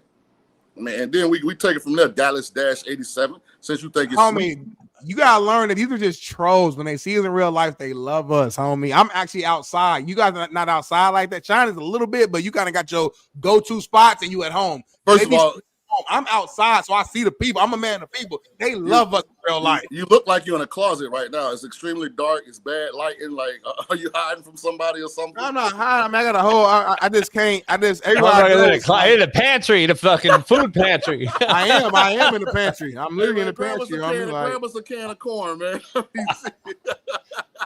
It's beautiful outside of Miami. It's beautiful. Hey, Smitty, speaking of can of corn, Manny Diaz basically has said, I'm the ACC champ and will always be in the college football playoff. That's our focus right now. Come on, dog. Mediocre is the new excellence. And mediocrity is the fucking new excellence. First of all, you shouldn't even be allowed to play. You shouldn't even be allowed to play 7-5. In any conference title game, I don't give a fuck. You shouldn't be 7-5 playing in any conference championship game. And the fact that they're playing, to me, is a waste of a game. Why are we even playing? Why are we playing? So here's a scenario real quick. If Duke wins the game, they're not getting in. They're still not in, Smitty. Well, they're playing just for their own right. Like at the beginning of the season, you guys used to be coaches. You have certain goals. You have certain goals as a program. I get all that. So what I'm saying is, why are they playing? I get all that. I get all that. But why are they playing? You still want to win a conference championship. So let me ask you this. If Virginia wins, are they getting in the playoff? They got a better chance than Duke.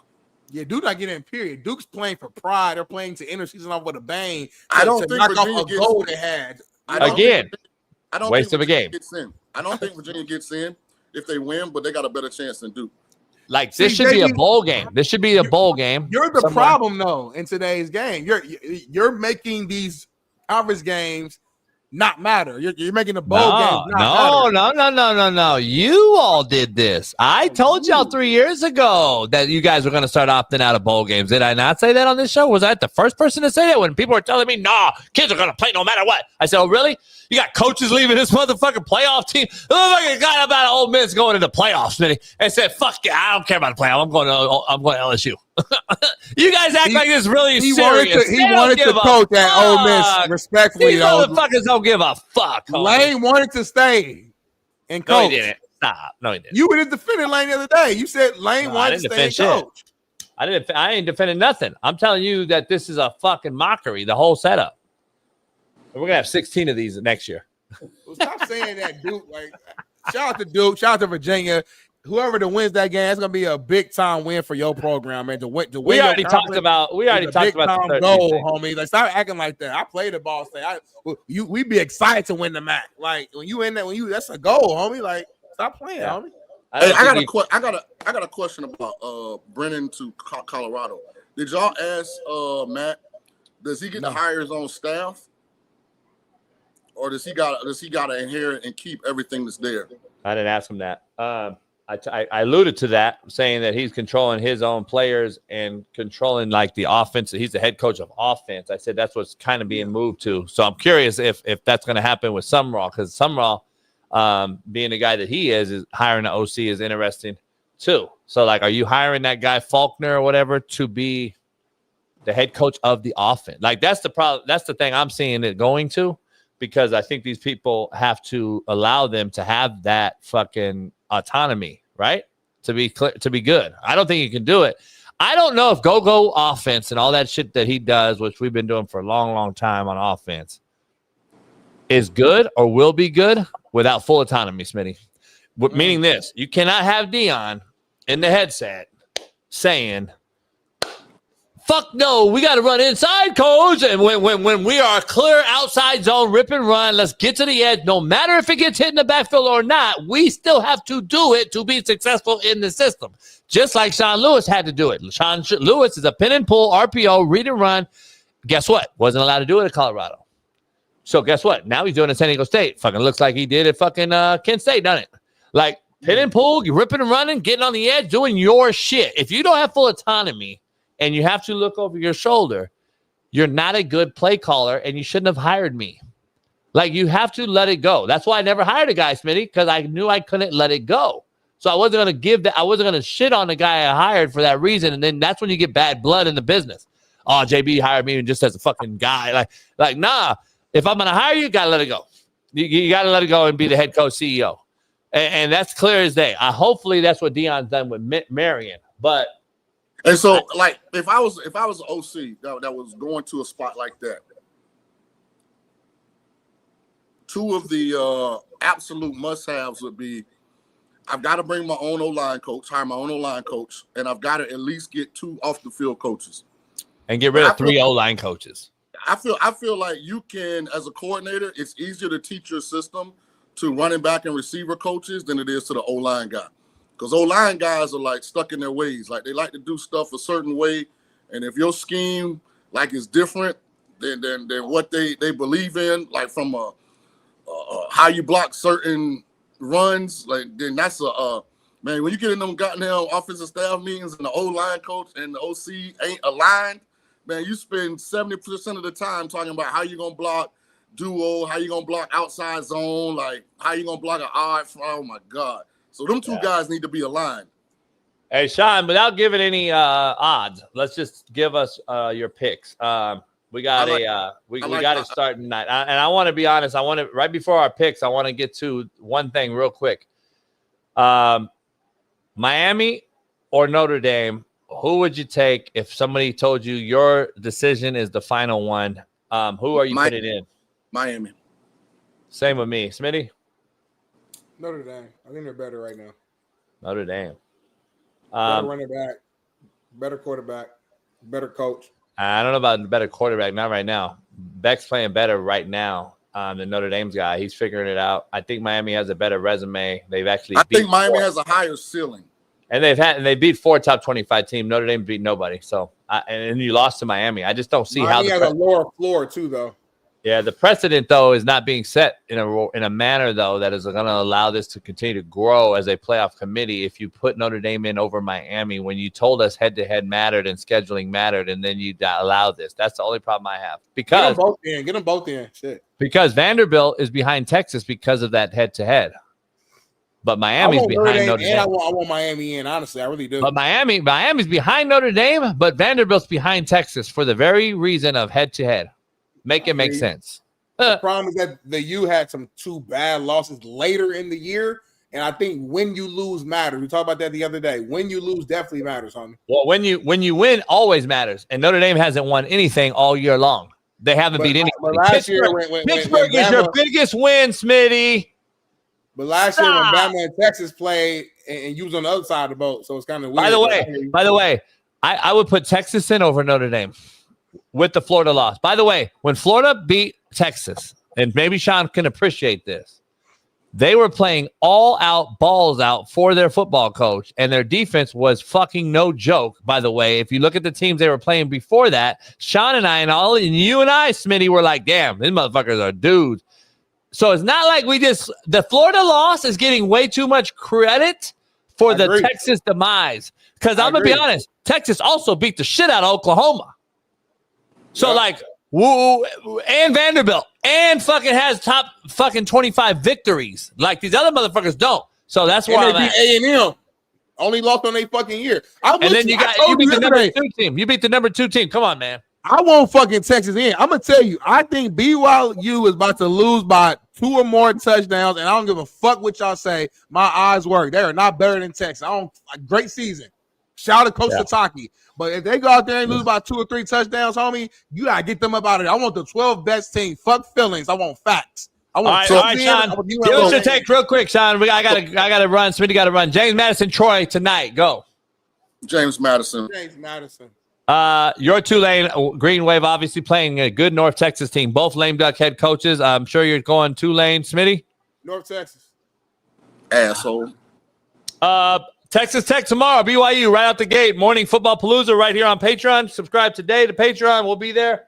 I'm gonna roll BYU. Shaun. Of course. Texas Tech woodshed. Texas Tech built to ass. No favoritism towards the head coach. All right, Alabama, Georgia. Smitty and I have taken Alabama. Georgia. DeBoer is 2-0 versus Kirby Smart. Shaun, that's the bottom line. But I think Kirby Smart is the best football coach in America right now. I think Georgia figures it out, but I'm gonna roll, man, with Bama. But I think both teams are gonna be in the playoff. I think Georgia wins a tight, competitive ball game. Be very interesting what they do with Alabama afterwards. They can't keep them out, or this committee's literally for no reason. If you keep Bama out for playing in a conference title game, and you put a team that didn't play in, to me it's setting a horrible standard. Indiana, Ohio State. Where you at? I'm a Naptown legend, baby. I like 2 things this weekend, Smitty. I like the Indiana Hoosiers, and I like the Indianapolis Colts. Do with them what you will. Y'all just hype me up, man. So I'm going IU, man. Fuck it. I went to Ball State. IU didn't offer me, but I'm past that. We all adults now. They still represent Indiana. They in my city. I'm going with IU with the upset. Fuck it. I think for some weird reason, I just have a gut feeling that this might be a weird year for Indiana to actually get it done. And this will be the first QB combination with wideout and scheme that Ohio State's played all year. Because remember, Arch Manning in Texas was just figuring out their life game 1, and they outrushed and outgained Ohio State by 200 yards. And that's with Arch missing 20 layups. And that's Arch missing balls that we were like, God damn, make a fucking simple throw. That was Ohio State's first game too, though, of the season. It's like it can't be the first game for Texas. You know what I'm saying? So like both sides are still figuring things out. No. The point is they haven't played anybody since. That's the point. I'm not caring about what game was what week 1. How good was either. They played Michigan. We're talking about with a competent top level quarterback. And they got paid $5 million. Yeah. Duke, Virginia, Shaun. Duke, Virginia. I'm going with my boy Mensa. I'm going with Duke to win it. Really? Over the brother that you liked and been hyping up the brother all year, Shaun. You've been hyping up his boy at Virginia as the head coach. Tony Elliott's done a great job, but I'm going with Darius Mensa to show why Duke paid him $4 million a year. I like Duke to win. You hate black. I'm going with Virginia. Darius Mensa's black, by the way. I got to go Virginia just for the sake of the drill. Like, Smitty, if Duke wins this, you're talking about a fucking mockery in this playoff thing come Sunday. I'm just going to tell you straight out. Because Duke wins this, James Madison and possibly Tulane are both in, and BYU could be out for playing in a title game, and you're going to move and finagle this thing, and probably Miami gets in. You know why Duke has to win? Because I want to see Manny Diaz in the post-game presser try and convince us that Duke should be in the college football playoff. Well, the problem is if Duke wins, you probably get your ticket in because Miami will probably get in. Good. I would assume. I would assume. But anyway, man, it's been a great week. I got to get to Whitlock. Catch me over there. Join us tomorrow on Patreon for Football Palooza. Steve Kim and the boys will be here. And Smitty, get home safe. We'll see you Monday. Shaun King, I don't know what you're doing Monday. I might need you as a co-host with Smitty. Thanks. Your internet's fucked. I got to go to court, Smitty, over something that we talked about earlier with Warner Brothers. But anyway, that's a whole other thing. Don't call me, though, homie. Don't not call me Monday. I'm not answering the fucking phone. I don't care if it's a 911, an 811, or a 922. I'm not answering the phone if you call me in motherfucking court.